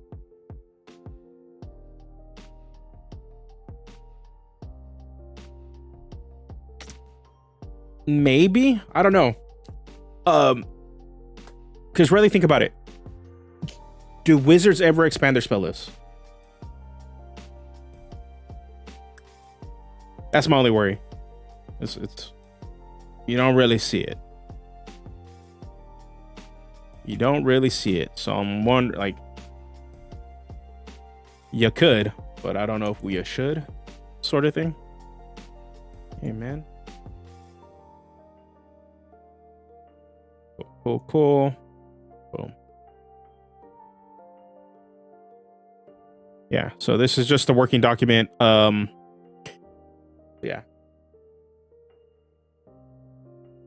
Mind you, this subclass has been pretty much done for like a year. I just didn't finish this last part. I think improved find familiar is better than giving the like a full built-in custom familiar into the subclass. I'd rather just give a custom familiar that you can choose for any wizard on top of this. But let the class summon pseudo dragons, imps, and I don't know what else. Oh, pretty much the what the chain familiar does. I'm thinking, well, maybe I can add that in the actual document about suggested play and stuff like that, giving expanded options like that. But I want to add in a actual like option, like a custom option that people can just like, yeah, we're just gonna use this instead. So this is what we can work on now, because now that we have a subclass, and I think for this one, this will be like the first option I will put out that I will do the like the layout, because I do want to learn layout for this. So and I do have an artist that I've been talking to that I think her art style would be kick-ass for this.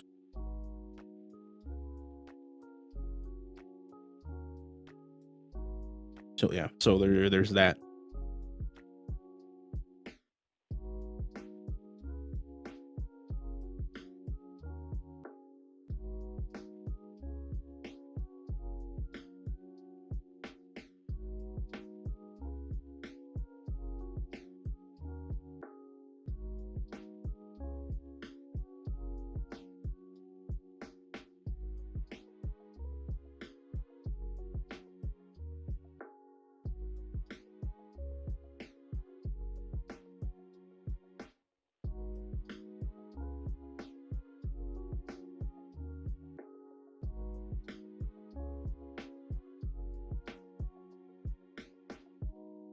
Okay, there's more RGL stuff. Sorry, I'm like got a little distracted because I'm seeing some of the discussion here on the side because yeah, it is a ongoing story that is happening, and lots of people in the community are very. I don't want to say they're galvanized or they're being zealous, but they're in. They are well intentioned, but I think there isn't always the best way to go about certain things. But need to just for me, it's a personally for me, it's a wait and see what they actually do before I actually make a like an official statement so that actually encompasses of the plans for the channel. I don't see myself closing this channel down at all. I will just pivot. If it does get really, really bad, we'll pivot and continue to build a community surrounding creativity and just double down on that creativity.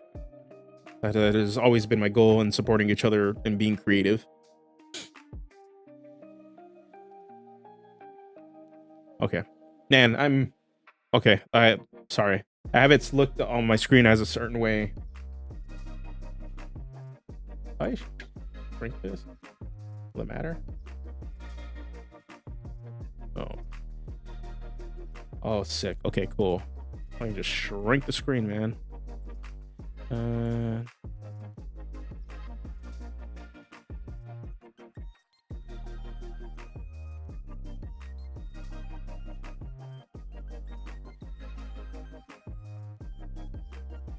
Make a community server? Nah, man. I will. I love playing Overwatch 2, but oh god, no. The one thing about Blizzard's games, unfortunately, that frustrates me because they make games that I actually enjoy playing, but they suffer the same problems that WotC and Hasbro are doing. It is very much money, business oriented, big capitalist BS. But on top of that, and because they're infinitely, I think, in terms of monetization, Hasbro hasn't found out how to actually properly do it yet, in a way that other people are used to like seeing it. Blizzard Activision is equally worse. 100% worse. Like Overwatch's monetization is terrible, beyond terrible. It is disgusting. It is $20 for a. I'm gonna go on a rant now. It is $20. So I'm gonna go on a rant, and then we get Madge. We're gonna get the Madge one. $20 for a skin for a character. $20. That is ridiculous. To dress up your digital doll. $20. I could feed myself for $20 instead and stay alive. Why do I want to dress up my digital paper doll up for $20? On top of that, there is a $10 a $10 battle pass fee, which is probably the only bang for your buck because you get at least immediate access to the new character, plus you get a bunch of rewards that you just earn through game time. But then you also get stuff like Warcraft, which is still ridiculously on a $15 subscription model, on top of needing to pay for regular expansion packs, which easily could transition to a free-to-play model like every other MMO that's been out there already that is still active. Easily can change it. Diablo, the mobile Diablo game is probably like the biggest offender of how much they've nickeled and dimed the Diablo fan base. And from rumors that are circulating and coming out of Diablo 4, there's going to be a battle pass system for a game that shouldn't have one in the first place. Like, what? And on top of that, Blizzard's game fan base is knowingly toxic. I would not want to invite that into a community, like into my community. I just wouldn't. It's just not something I enjoy dealing with, especially when I actively want to create a community based on positivity and collaboration, and you know, that's really always been my thing. And unfortunately, Overwatch is not that. And also, I don't think Overwatch has the longevity of being like a game that can actually build an audience. I really don't. We've already seen it kind of die out once. It has popularity now, but that's now. I don't see it in a couple of years being able to compete, because there's always going to be another game that's going to take its shine. We've seen it multiple times. Apex Legends, Fortnite, Call of Duty comes back every other year and all of a sudden blows up and goes away, blows up again. And then right now Valorant is the game. Just not the business. Yeah. So I would not go to Overwatch 2. No. I will play it and mauled in silence. I will do that on my own. And that's why too I haven't played Overwatch on stream or anything, or I haven't done like created a separate Twitch account connected to the channel and just stream Overwatch gameplay there. Because my god, I would be toxic.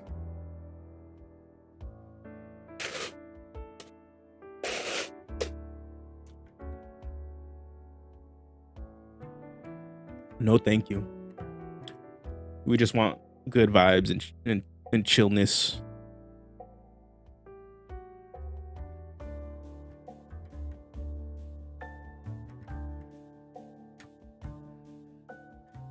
Oh Jesus, bro! I just saw what you posted in Destructive Boy's channel right now. Oh my god, Jesus!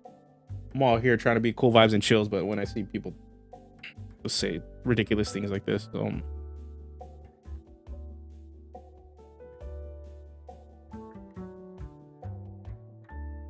ooh. Okay, before we go back into summoner stuff, I'll probably be live for like another hour. But Benjamin Huffman is releasing the Thaumaturge next week, man. He is churning and burning on this. He is churning and burning on this. Oh, the art on this is sick. Okay, let me switch over so you guys can see. This is sick.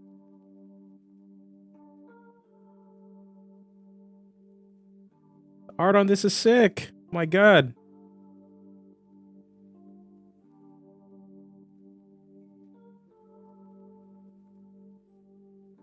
I'm looking forward to this. This gets a like and a retweet from me. Yeah, that is sick.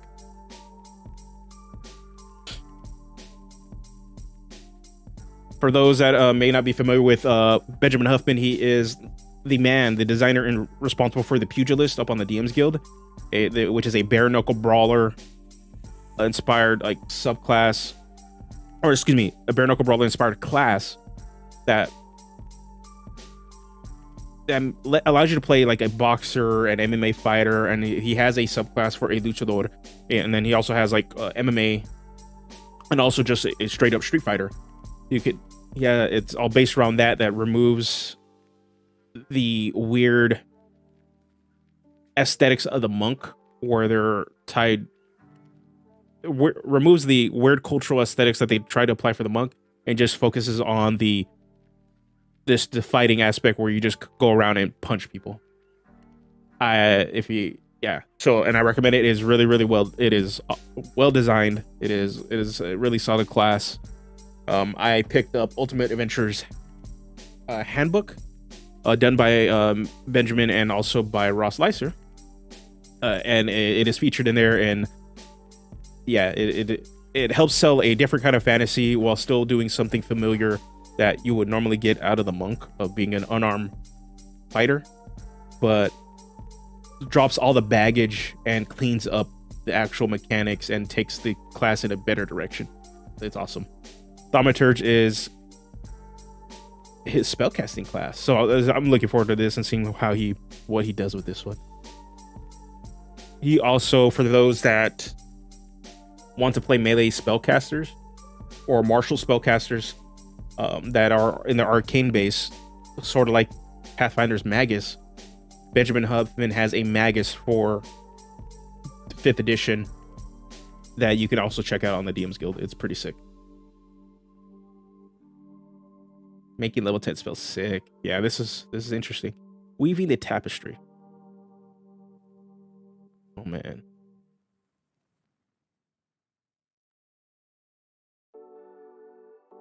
What would cause the end of the world in your D&D campaign? The 1.1. Oh god, man.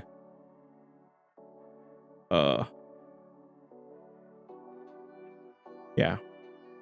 So OGL stuff. WotC isn't going to address it. I have a feeling we're probably not going to see anything. Either they'll stealth release something, a statement by the weekend, or we'll get a statement on Monday or Tuesday. I think they have to get their PR and the legal leads all ducks in a row. Because one thing to remember too with the leak that happened, that Gizmodo covered, that has pushed that out into the masses, that Ted from Nerd Immersion and Indestructible Boy reported on originally, this is from a draft. It is a working draft, so meaning things can get changed. So I would not be surprised, based off the immediate response and the time needed to work with their lawyers to change this, and also set up with their PR team to readdress this, that it's going to take some time. What the heck? My god. Anyway, okay, let's get back to that. So yeah, Wizards has been historically slow at responding to things. So, because even the Hadazee stuff that popped up, man, it did take them a while. It did take them a while. So, hate to see it. Hate to see it.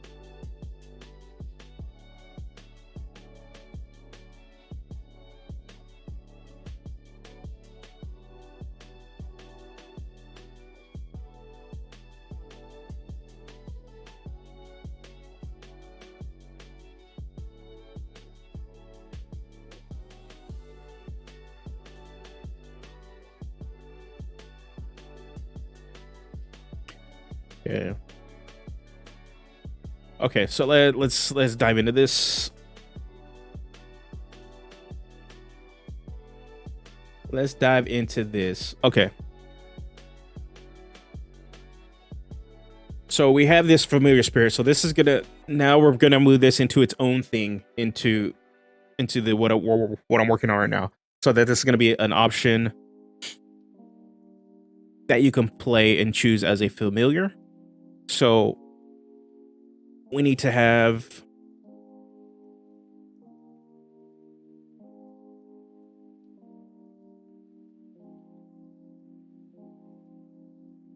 okay, so one thing I think we need to look at with this is I agree. Let's split these up. Cool name. Elemental only.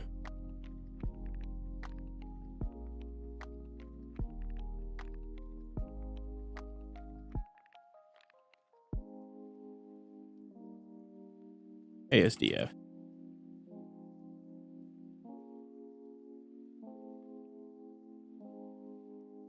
Full name, and this is gonna be construct. Oh, okay.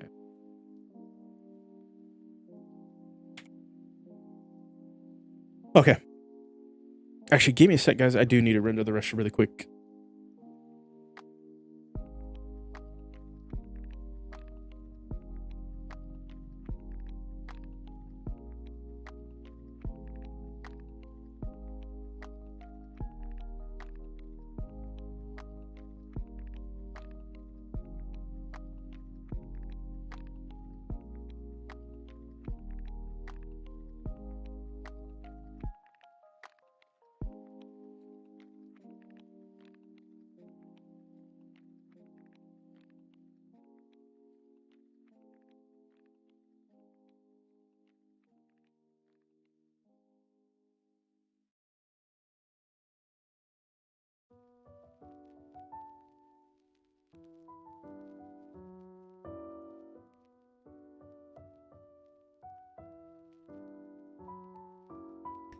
Okay. So what I want to do is like look at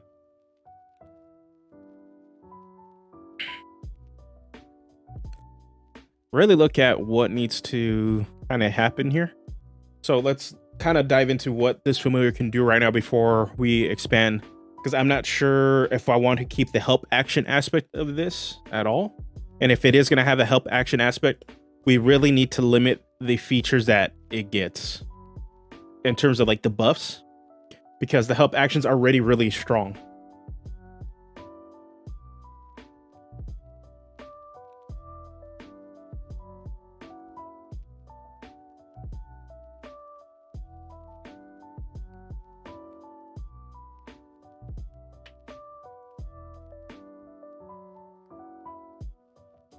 Okay. So, what is a familiar spirit? When you cast Find Familiar, you may select to summon the familiar spirit. See its game statistics in the accompanying familiar stat block, which uses your proficiency bonus in several places. When you resummon the familiar spirit, choose one of the following creature types: Celestial, Fey. Okay, so we need to add in Elemental and Construct.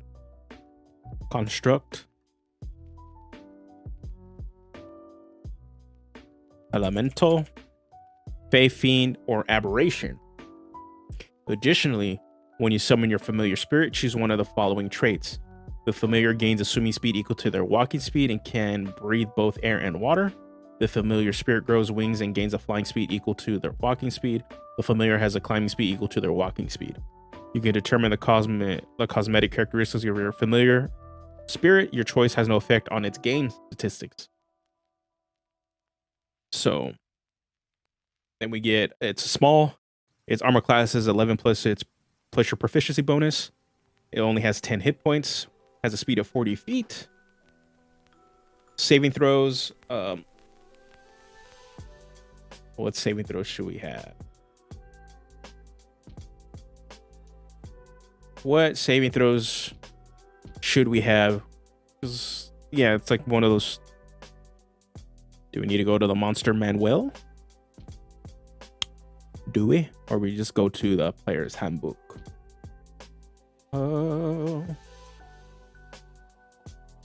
Creature statistics.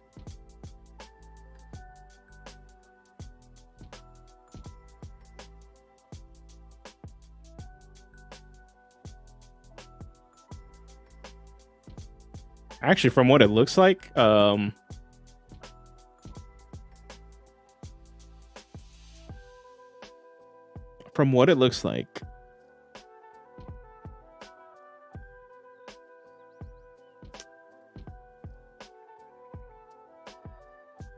they do not give bonuses to saving throws.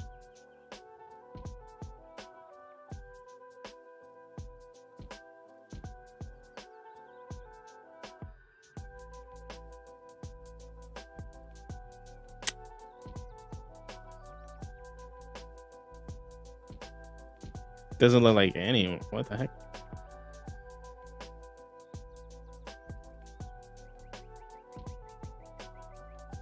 Yeah. Doesn't look like any creature does, to be honest. TBH. Doesn't look like any of them do. So, we'll do that. Get rid of that. We'll get rid of that. Okay. Next. All right. Familiar spirit. Next. Senses, dark vision, 60 feet, common, proficiency bonus. Oh. I don't think these languages common. Okay.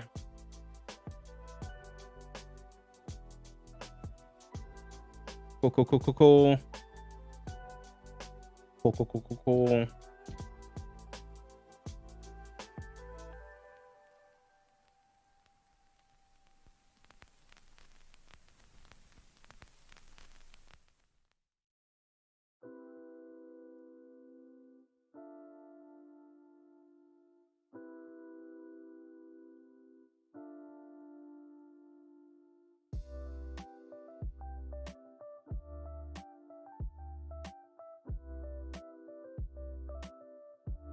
Heck? Oh god. Okay.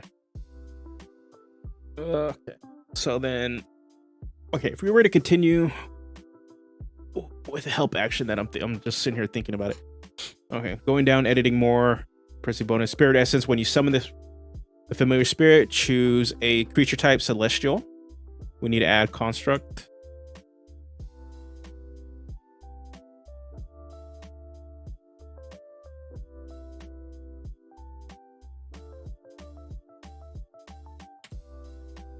Element. Oh, wow. Elemental's a bit of a problem. Okay, I think I'm going to cut elemental off of this. Okay.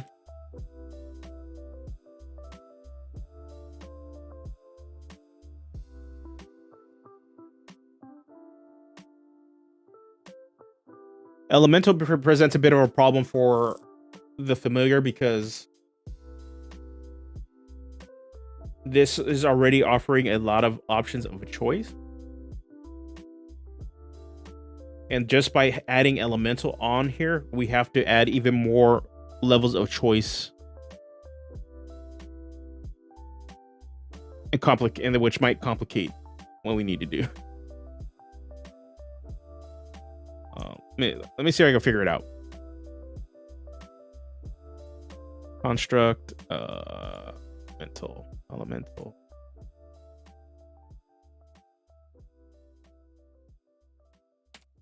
Okay, so construct, we need to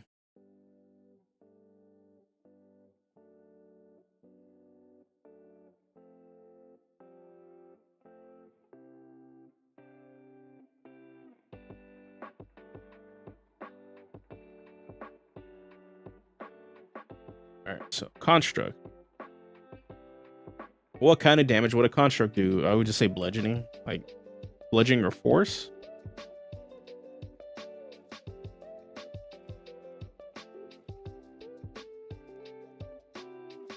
Bludgeoning, you're just kind of hitting people with stuff. Elemental, choose one.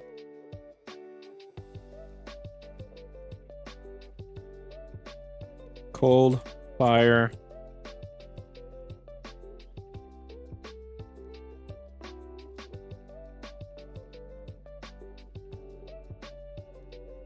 Think of that, or thunder. Cold, fire. Oh.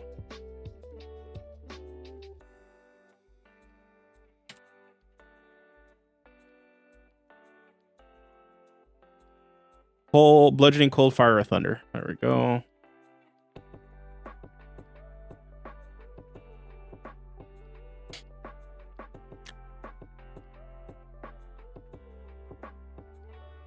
I think that's kind of the way to do it.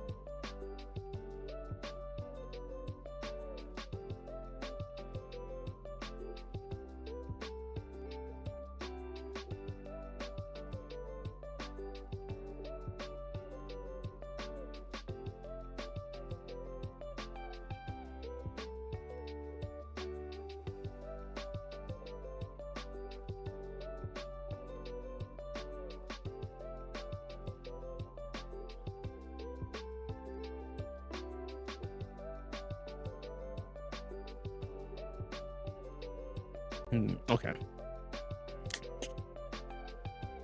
All right, if we're gonna stick with the help action stuff, I'm still iffy on it, to be honest, because this is probably gonna be the most used mode anyway for your familiar as help action.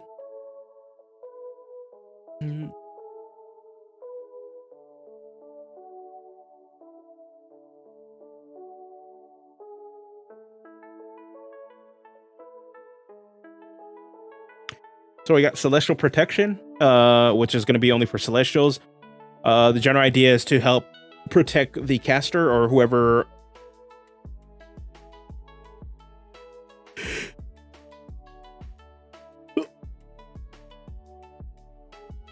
What? Wait, trying to figure out how to word this. Let me pull up the Hobgoblin as another way to kind of look at this. Hobgoblin. Oh, actually, I know where to pull it up. Well, and I'll bring it up on screen right now. We're gonna go to monsters Mordecanians, Monsters of the Multiverse. All right, let me switch it up for you guys. You guys can see. Hobgoblino. Fantastical races. Hobgoblin has these help action traits, right? Fake gift. When you use this trait to take the help action as a bonus action, you can do so a number of times equal to your proficiency bonus. You regain all expended uses when you finish a long rest. So, hospitality, you and your creature you help each gain temporary hit points equal to 1d6 plus your proficiency bonus. You and the creature you help each increase your walking speeds by 10 feet until the start of your next turn.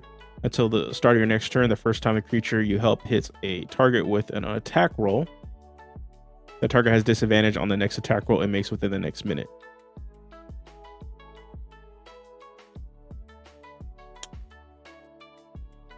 Okay.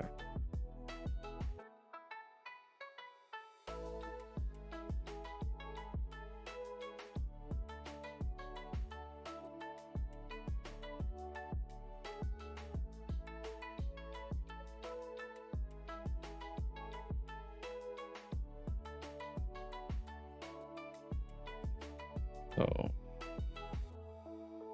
okay, we need to figure out what we're gonna do. So, with the name like this, Celestial Protection, we're taking on this idea that the there's like a defensive ability, some sort of a divine protection that is coming down with this familiar, or at least a celestial familiar.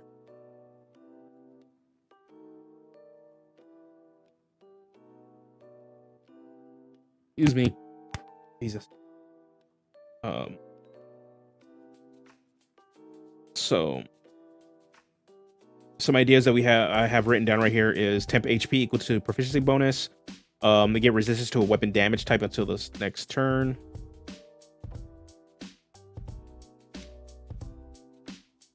And I think the safest thing is just to give them temp HP. But the problem with this is that this isn't proficiency bonus uses per long rest compared to the Hobgoblin, so we might need to have something smaller.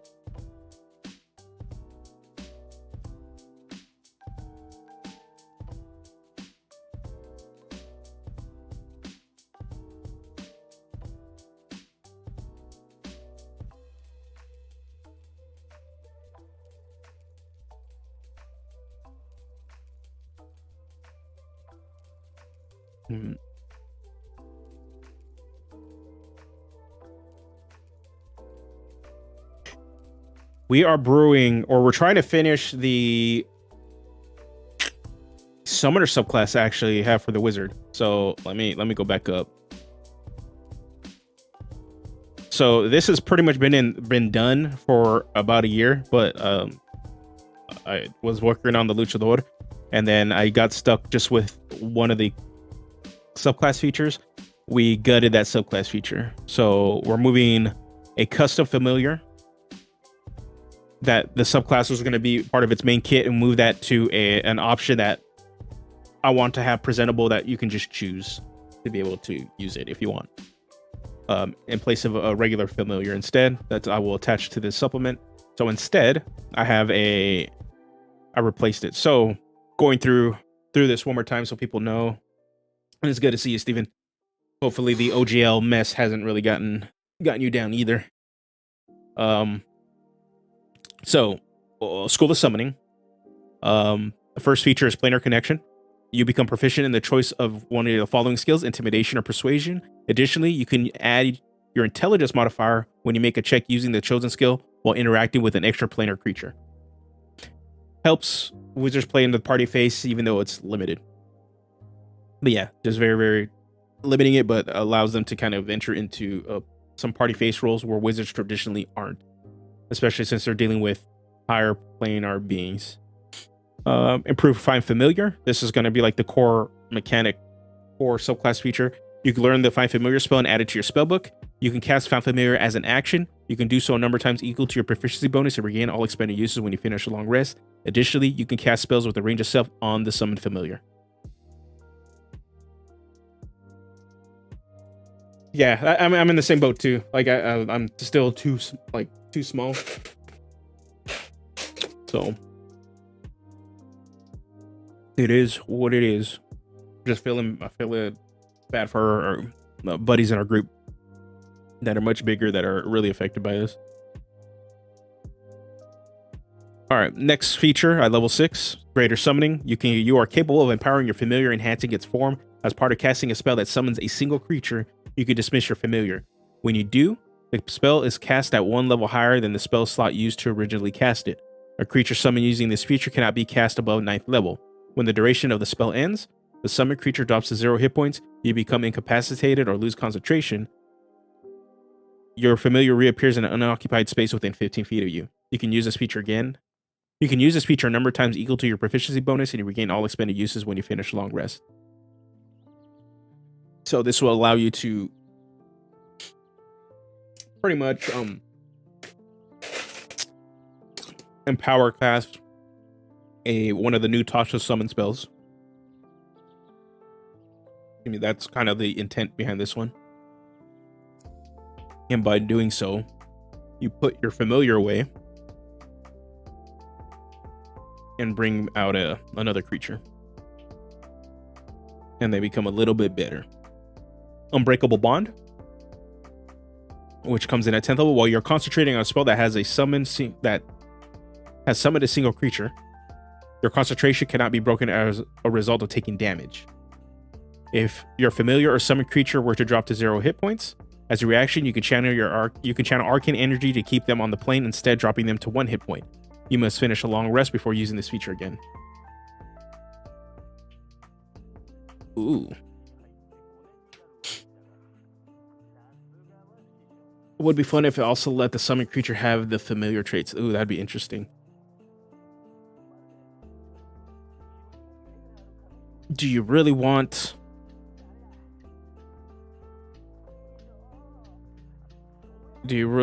like a shadow spawned fey creature have flyby and stuff like that?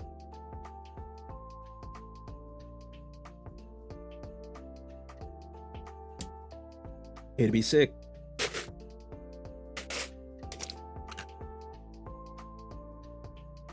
I'll consider that. That's not bad.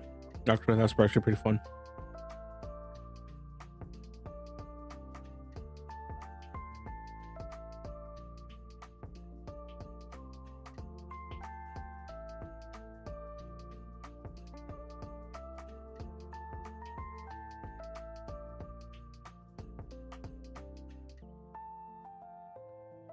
That's true. If you might change this if you're familiar with summoned creatures were to drop to 0 hit points, as a reaction, you could channel your arcane energy to keep them on the plane.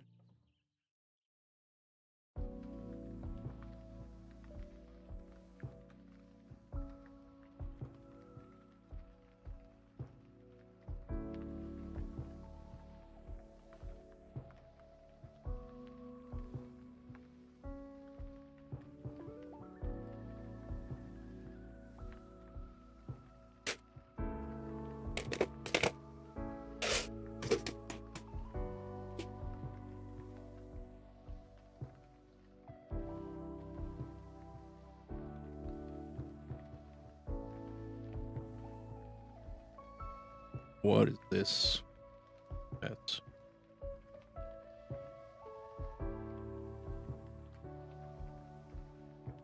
There we go. Fix that crap. What the hell was going on with that? Okay, change it because the way that this language worded, if familiar or summoned creature were to drop to 0 hit points, as a reaction, you can expend a spell slot to channel arcane energy to keep them on the plane, instead dropping them to 1 hit point. That feels and sounds so much better.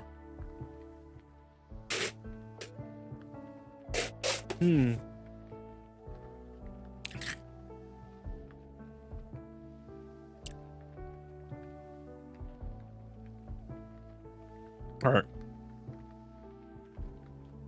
This will be the 6th level feature. What I need to see is... Ow. What kind of,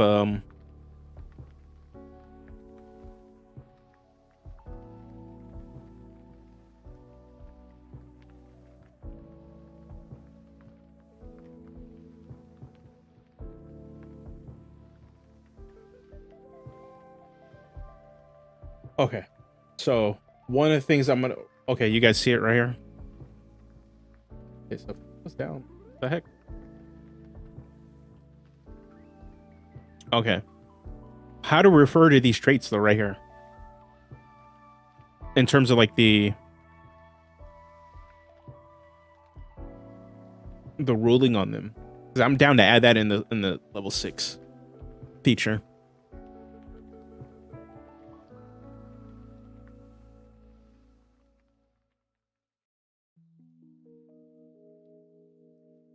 What are these features called? What kind of are they?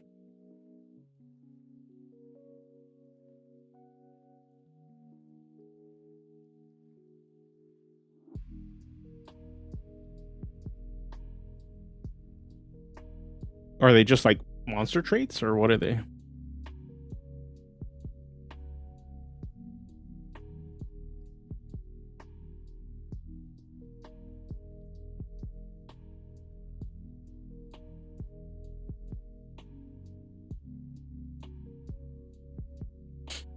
As a party cast a spell that summons a single creature, you can dismiss your familiar when you do.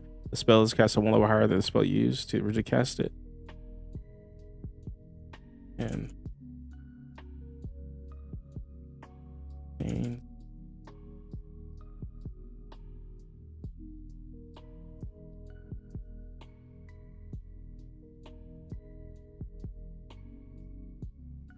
the familiar's creature traits.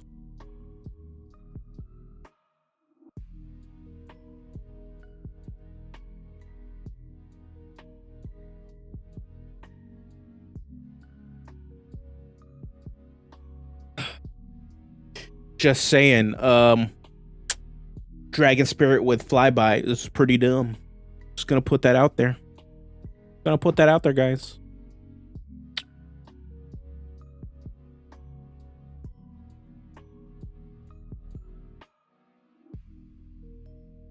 Move you down, brother.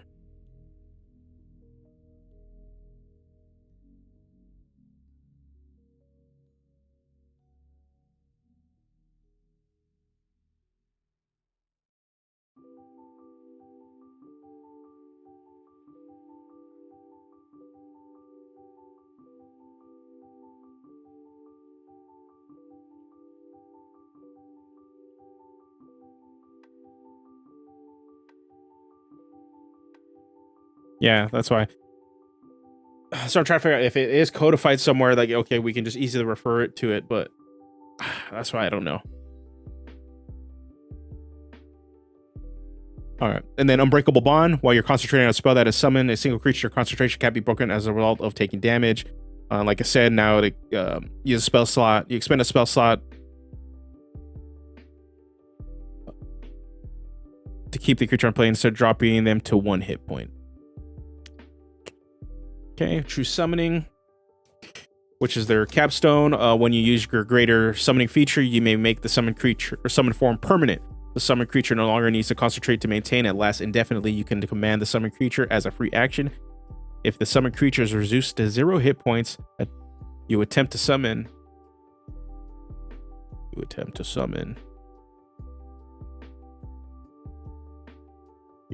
summon your familiar with 5 familiar spell or cast a spell that summons another creature. The effect of the feature ends and the summoned creature is dismissed.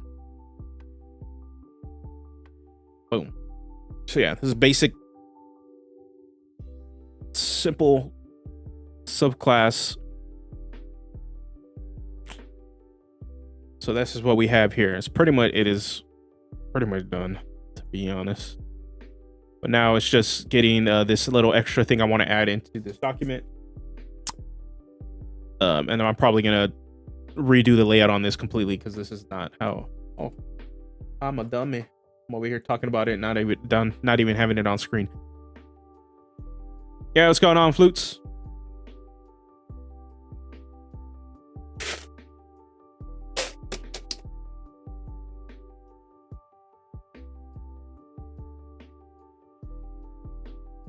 The one thing I'm not really sure, or if I really want to keep, is this help action feature, like at all.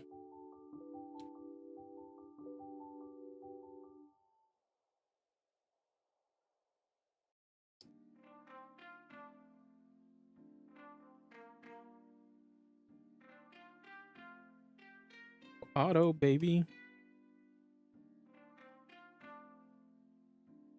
You need space here. There we go.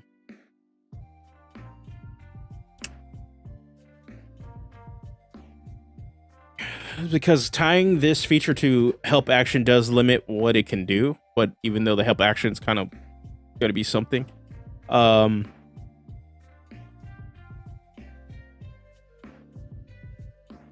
I'm thinking of just dropping that whole aspect so that we can just allow each familiar to do something cool as hell.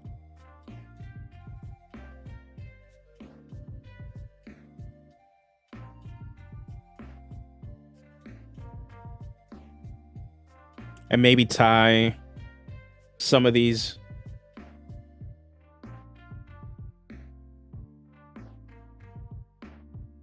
Might be more dressing than salad.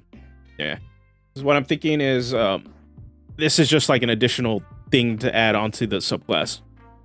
Like, or just an additional thing to add in the supplement, not necessarily tied to the subclass, so that anybody that wants to take this familiar can kind of take it.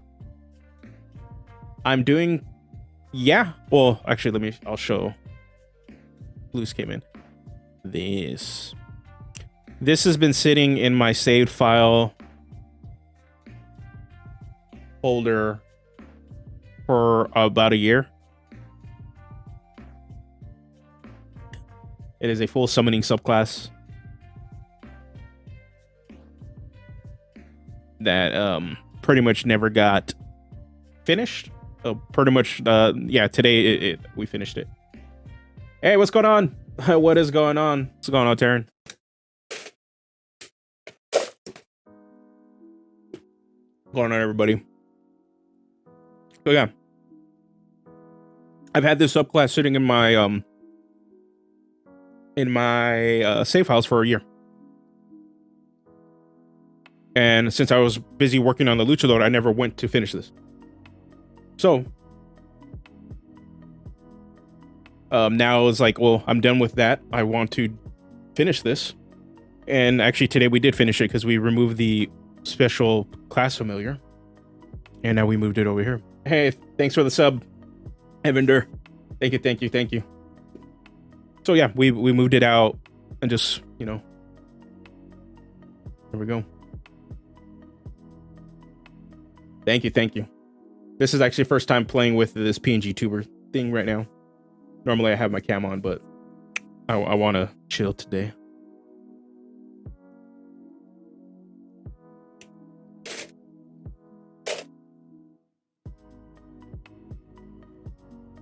So now we have this as like the main two things you're going to be able to do. Yes, I can see it. Again, thank you. I was popped in earlier before I started streaming and I saw the Morkborg the Morkborg dive in. That the layout alone looks sick.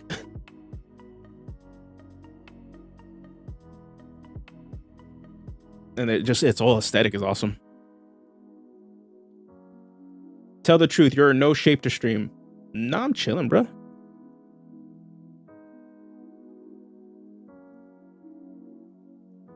I'm chilling. I'm round shape, but that's because it's still a shape. But I did just sign up to the gym like every other person that does for New Year's. So I'm planning on going back to the gym actually starting Monday. So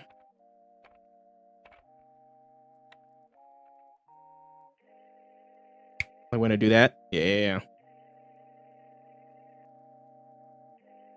Any sort of sound will make them move.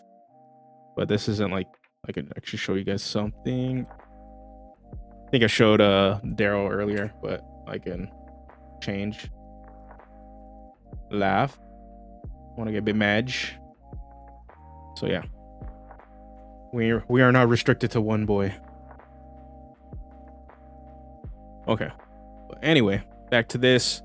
So yeah, so we have like Goblin Lord. Thank you. So yeah, we have this pretty much set out. But originally we had a familiar that was going to be like the centerpiece of this subclass. I opted to move it out for something way simpler, because I realized with this subclass from the onset, it's based around Find Familiar and then summoning.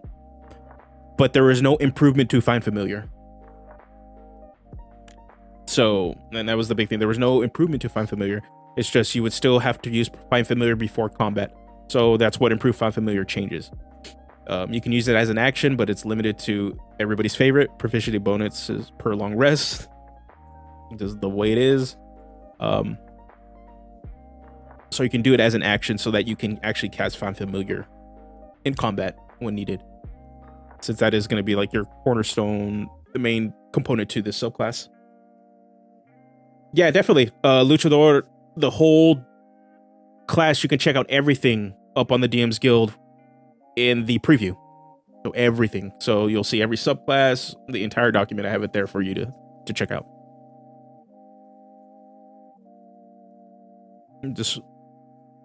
So yeah, and then so that's what Find Familiar is. Greater Summoning over here.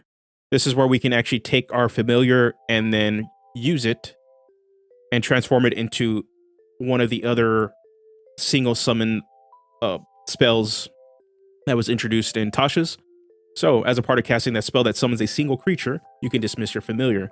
When you do, the spell is cast at one level higher than the spell slot used to originally cast it, and the summoned creature retains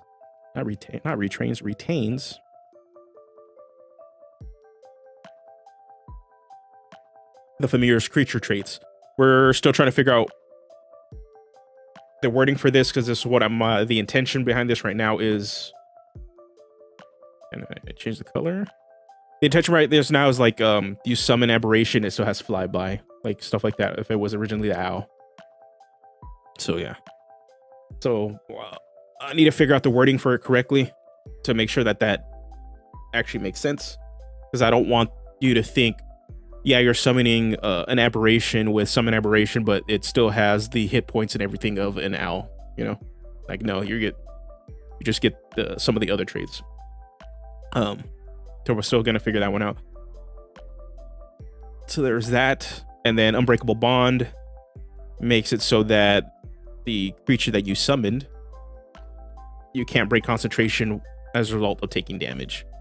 And then you can spend a spell point or a spell slot as a reaction if it were to drop to 0 to keep it in the plane. And later on, True Summoning, you just get to permanently keep this boy there. There is some sort of like Nambo combo with True Summoning and Unbreakable Bond. Yeah, exactly. That was actually the point. It was supposed to be like a tribute summon, Digivolution sort of inspired mechanic, where you take your small form and it allows to evolve, or you sacrifice it to create the bigger one. That's exactly what I was going for. Yeah, 343. The artwork is amazing. Yeah, Mick Cortez knocked it out of the park with all the Luchador art. I'm hoping to contact him again for some additional art for newer subclasses I want to do for the class. So yeah. So now what I'm doing is for this is to create a familiar.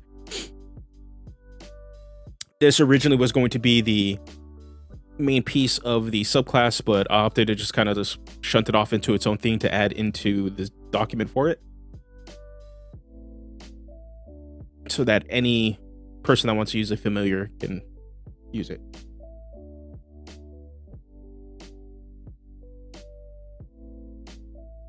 Yeah, so if you summon an aberration, it's a mix of aberration stats and owl stats. Using the higher ones were relevant. Yeah. So what I'm thinking is because it's not codified. So Steven suggested, Rules and Rulings suggested, if it retained some of the creature traits if you pretty much tribute summoned you use Greater Summoning on it, meaning you would keep Flyby and Keen Senses, but you would staple that onto all the other features that you would get for summoning an aberration.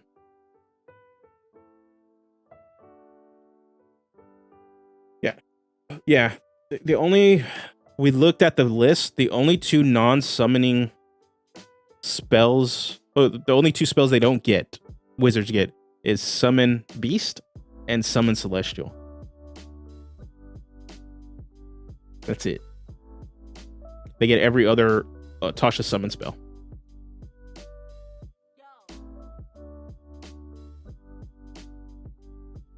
So what I might do is just add, maybe actually homebrew a friggin' spell for this too, to add at least to fill out the second level spot for the wizard.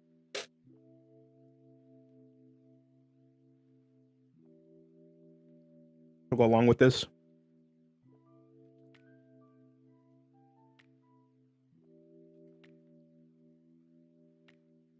To also kind of like fill that spot, because that is the only thing.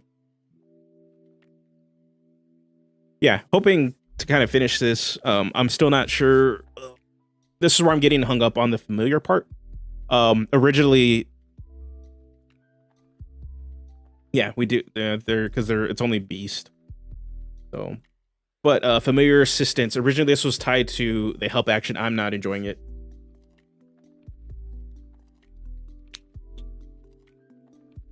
And it's because the help action, since it already gives you advantage, I think it's too strong, and it actually limits the kind of effects that we can actually do with this familiar. And it might be better that, depending on the kind of, like, just change the action depending on the familiar. Yeah, cool. Yeah. These are placeholders. Do you like the effect ASDF? That's a sick effect too.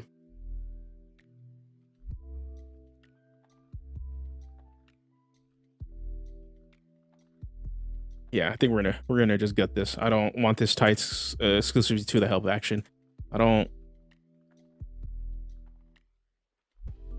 Celestial protection, infernal assistance, freedom, Fey freedom, Fey step, I think.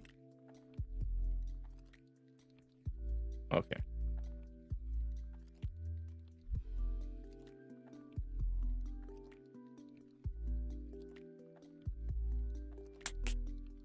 Okay, we're gonna get.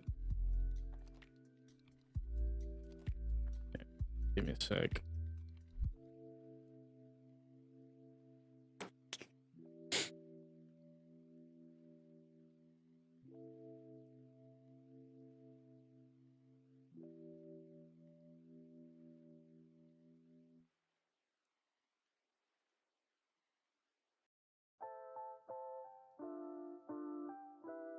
Okay, so I'm my brain is turning right now. Reaction here. Reaction. No, planar protection. Action. I want this to really be thought out.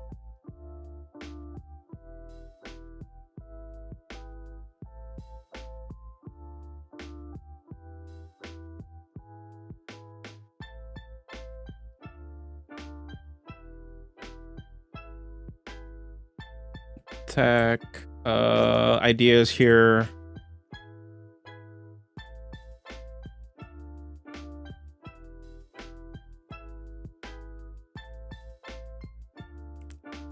Ideas here. Disadvantage.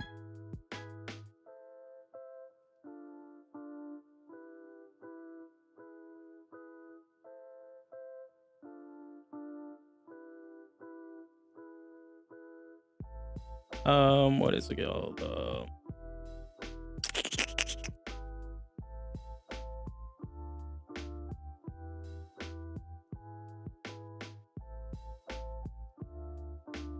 Thank you. I think there may, like, I know Drunken Yoda is still in here, Daryl.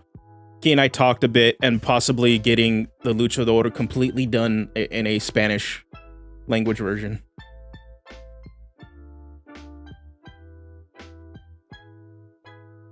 I think maybe add that onto the docket for this year. As soon as this OGL mess blows over. Like, yeah, it's one of those things. Really needing to let this thing settle and figure out what after everything is kind of figured out where we move over from that. Because I would love to actually do like a full Spanish version of that completely. Action protection.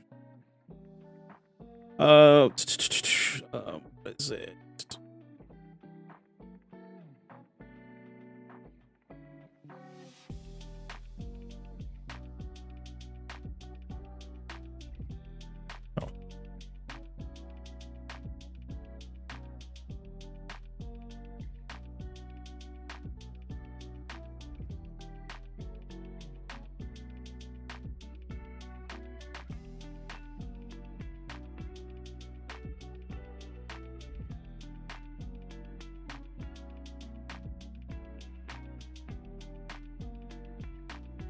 Okay, there's some ideas. Celestial protection. They take an action to pretty much protect a creature, putting them in like in a holy light.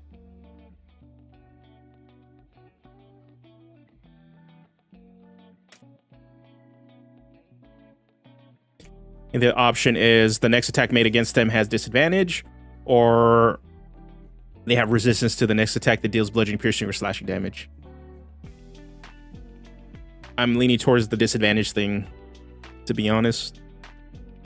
So this familiar will be able to give up an attack just to protect one person.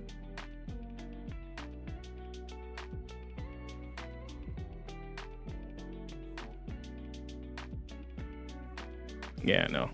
We're gonna do that. Celestial protection.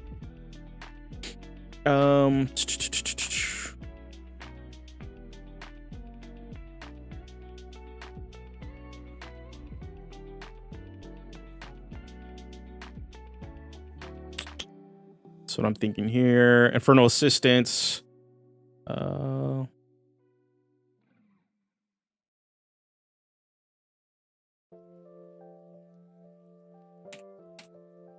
This one I'm thinking I'm down to put it uses the help action. Infernal assistance.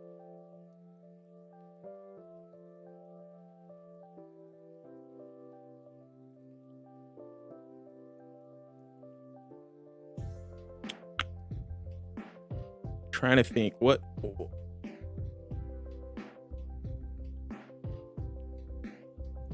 would a devil or a little imp do to help you?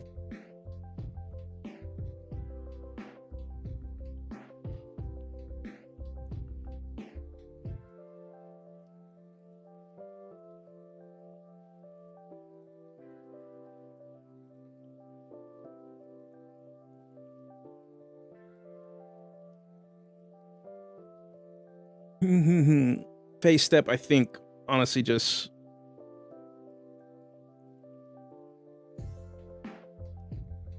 dash action.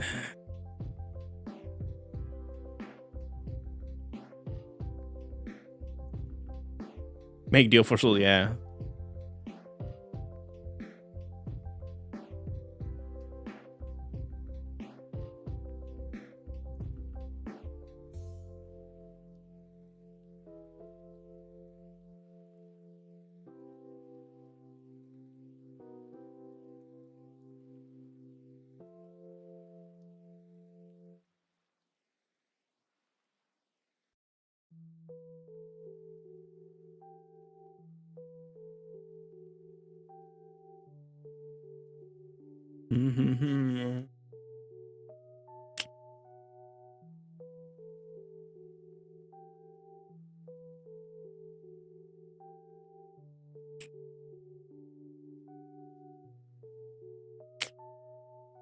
Phase step normally is just a teleportation. That's what I'm thinking. That's really all it is. Normally what it tends to be is pretty much Misty Step.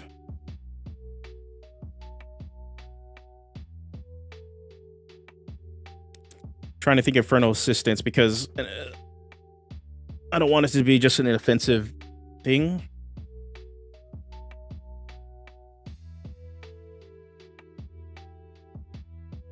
Yeah, it could be a damage buff because originally that's what it was.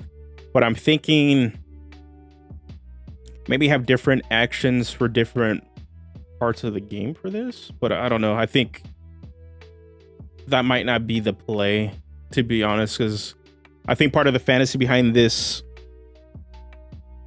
behind wanting to play Summoner, obviously, if you have a familiar, you want them to do something cool in combat. So that might be the better play, like a damage buff. But I'm thinking Elemental, the Elemental one. Ain't no problem, brother. I'll see you in the Discords. But I'm thinking the Elemental one could be the damage buff in some sense.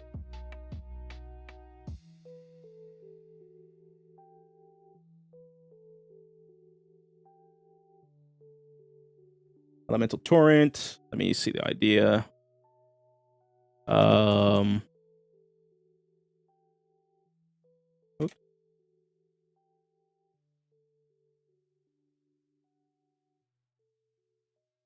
Takes an action. Creatures.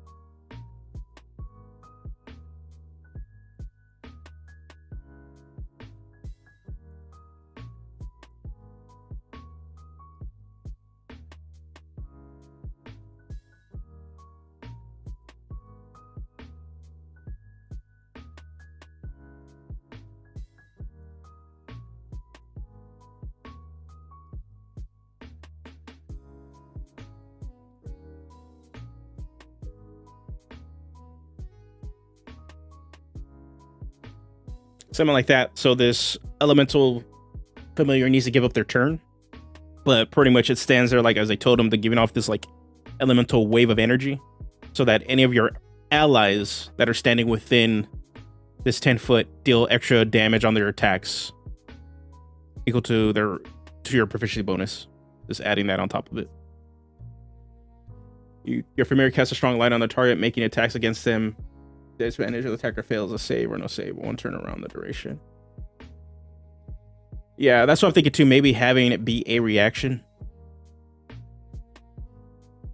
It would be very much like it is the cleric. That's what we can actually look at. I believe the light domain cleric has that. Let me see. Warding flare. Let me pull it up.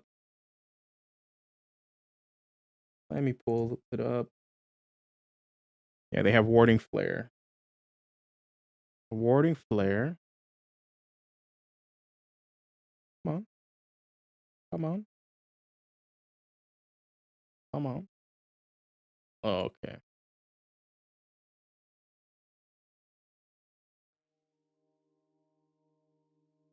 Okay. Might just need to move my screen a little bit. Give me a sec so you guys can actually see this.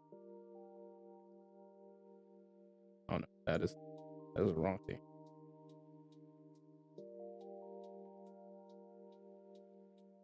Oh man.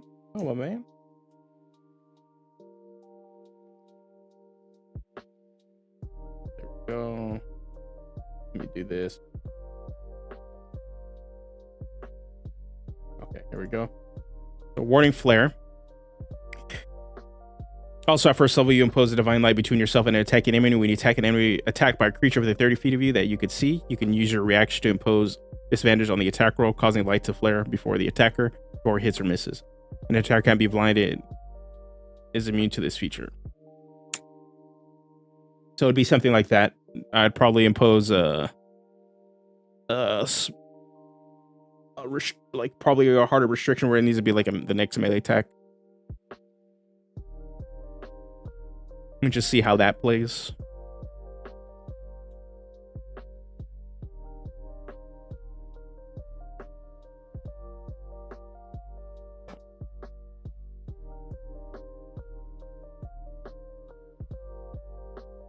As a reaction.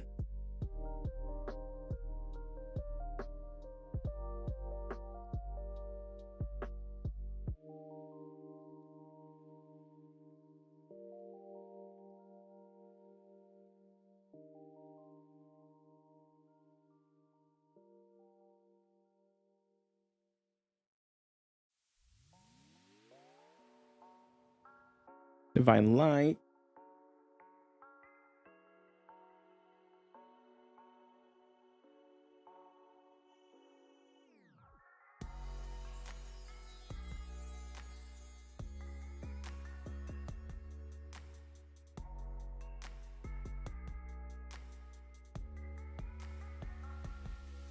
Okay, there we go. Let me actually switch back to this thing so you guys can see.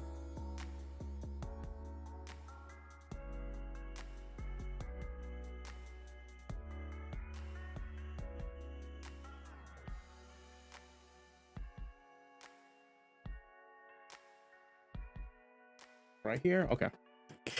When your familiar surrounds, when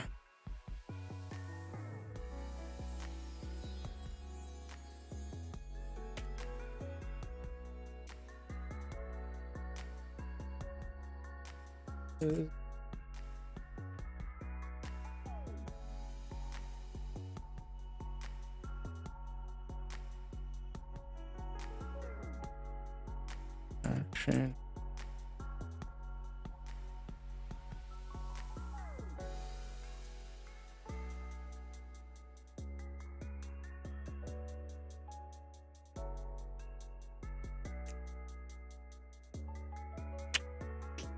Yeah, so pretty much like Warden Flare.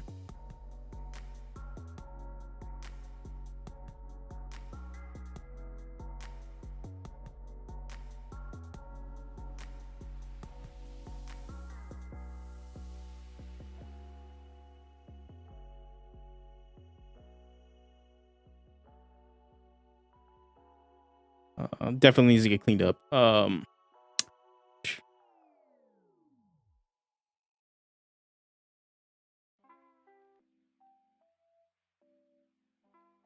hold on, let me see. Let me see something really quick. I'm probably gonna be live for maybe like another 10 to 15. I got some stuff I got to get done here. But definitely, let's see what's next week. I may stream next. See, I got tomorrow. Might try to stream this coming week. But I do got to get a video done, so I'll talk about that in a second. I want to get at least this part done, but I am very, very satisfied with what's going on with this now. The fact that this is kind of done, we'll continue more work on this summoner, mainly working on like the back end stuff of this kind of thing. But yeah, most definitely. And thank you guys. Thank you for the raid earlier. Thank you, Redway, that's chilling and watching and providing feedback and stuff. I really, really appreciate it. So when a friendly creature is a target of an attack, as a reaction, your familiar surrounds them in Divine Light. Divine Light imposing disadvantage on the attack roll. Oh, okay, but think.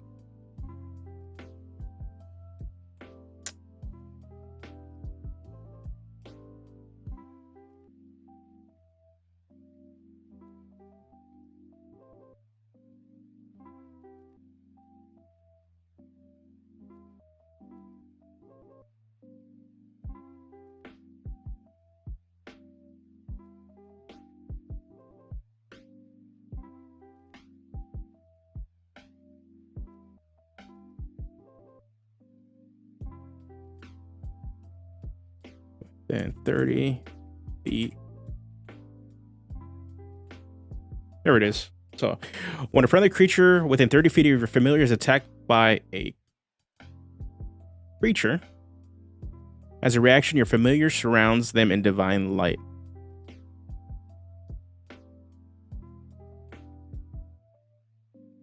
Divine Light imposing.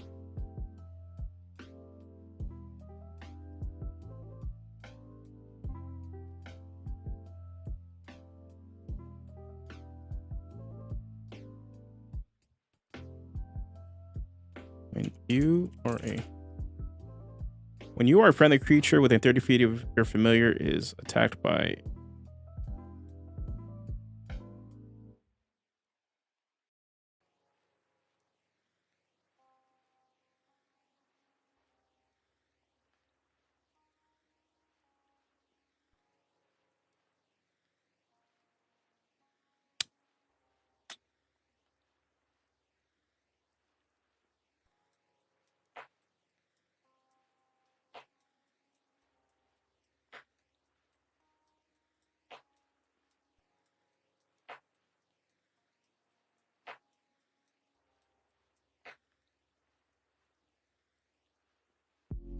There's a better way to actually write this.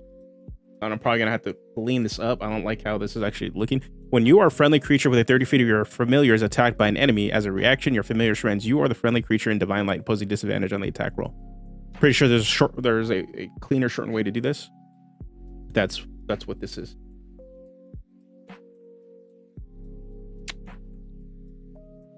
Action, target gets disadvantage or D4 in the next save until the start of your next turn. Dang, I'm trying to figure out. Infernal Assistance might not be the word here, but trying to think how I want.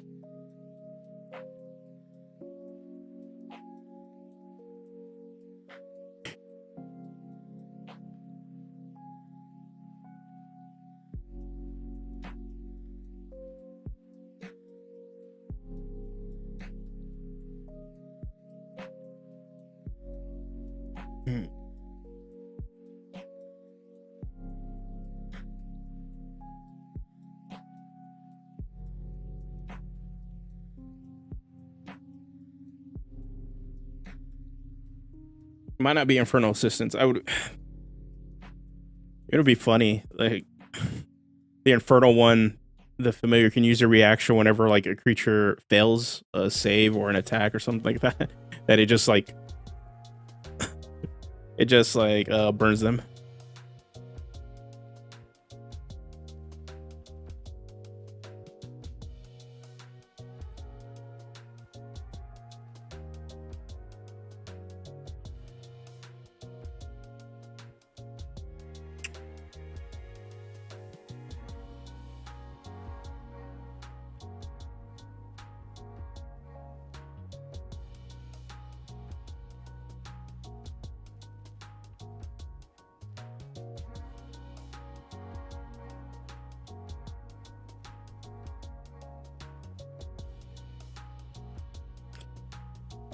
I just need to figure out the wording for this, but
whenever a creature within 30 feet of your familiar fails on an attack or saving throw as a reaction.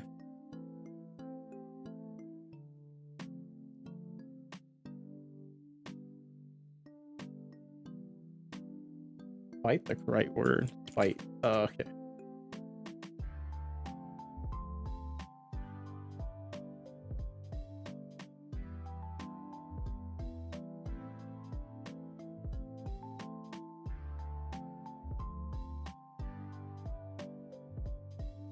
Infernal Spite. Whenever a creature within 30 feet of your familiar fails on an attack or saving throw as a reaction.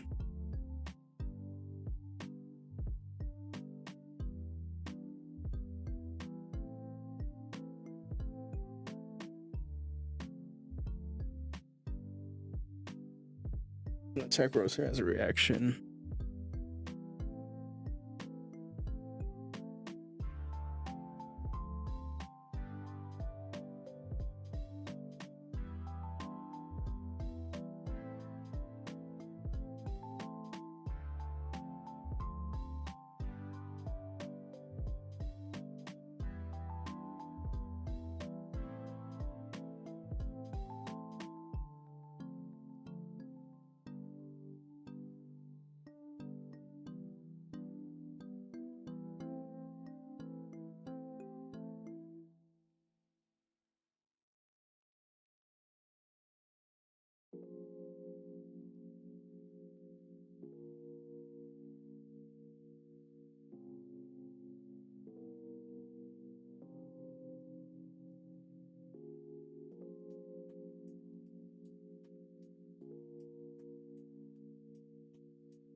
Okay, that's that one.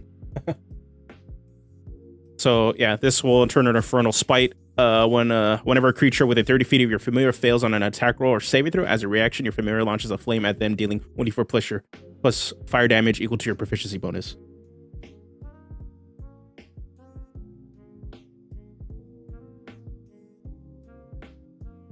So something like that, just sitting there just to be annoying and like punish somebody for continuing to do something.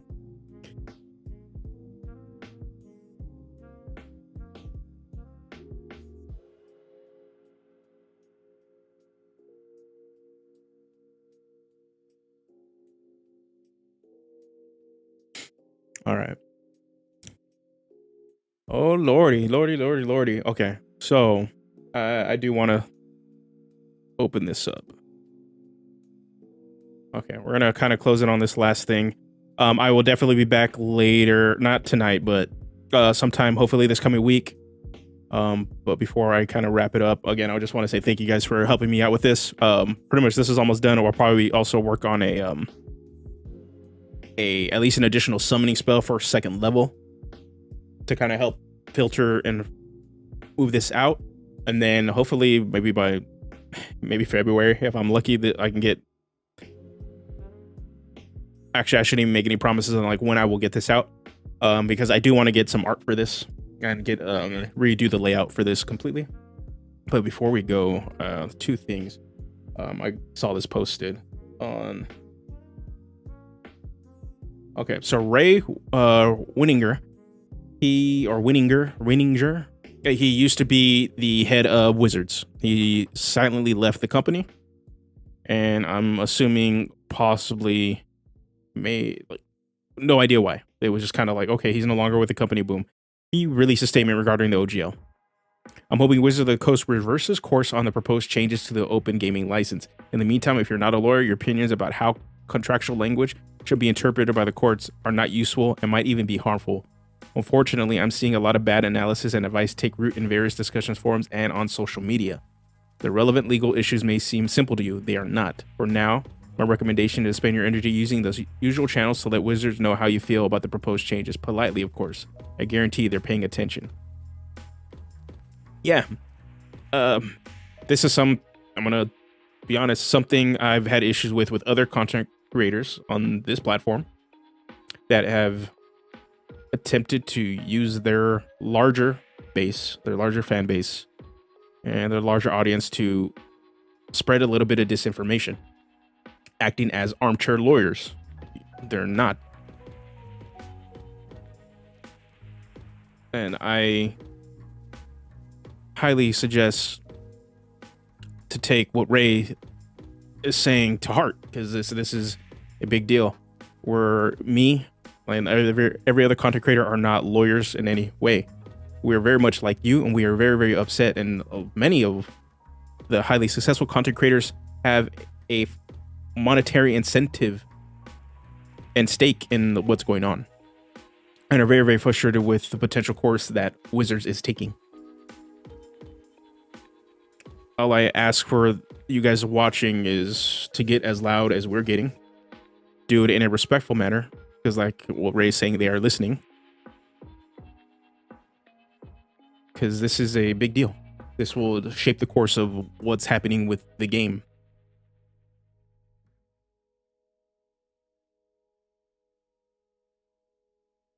But also, it is very, very fine to be skeptical of people, because in this age of very highly, there's a high amount of disinformation. But coming from somebody who used to be in charge of Wizard of the Coast very recently is saying this. Take it to heart. Pretty much, we're all we are this hobby. We're all in this kind of together. This is our community, and for a company to have this attempt this level of overreach is disgusting. So yeah, that's pretty much all I have to say until more comes out. Other than that, let's end on some good news. Happy vibes. Luchador class guide will be. Where's it at? Okay. Luchador class guide will be. Can I open this just so I can show you guys the thumbnail for this? Just so I can show you guys the thumbnail.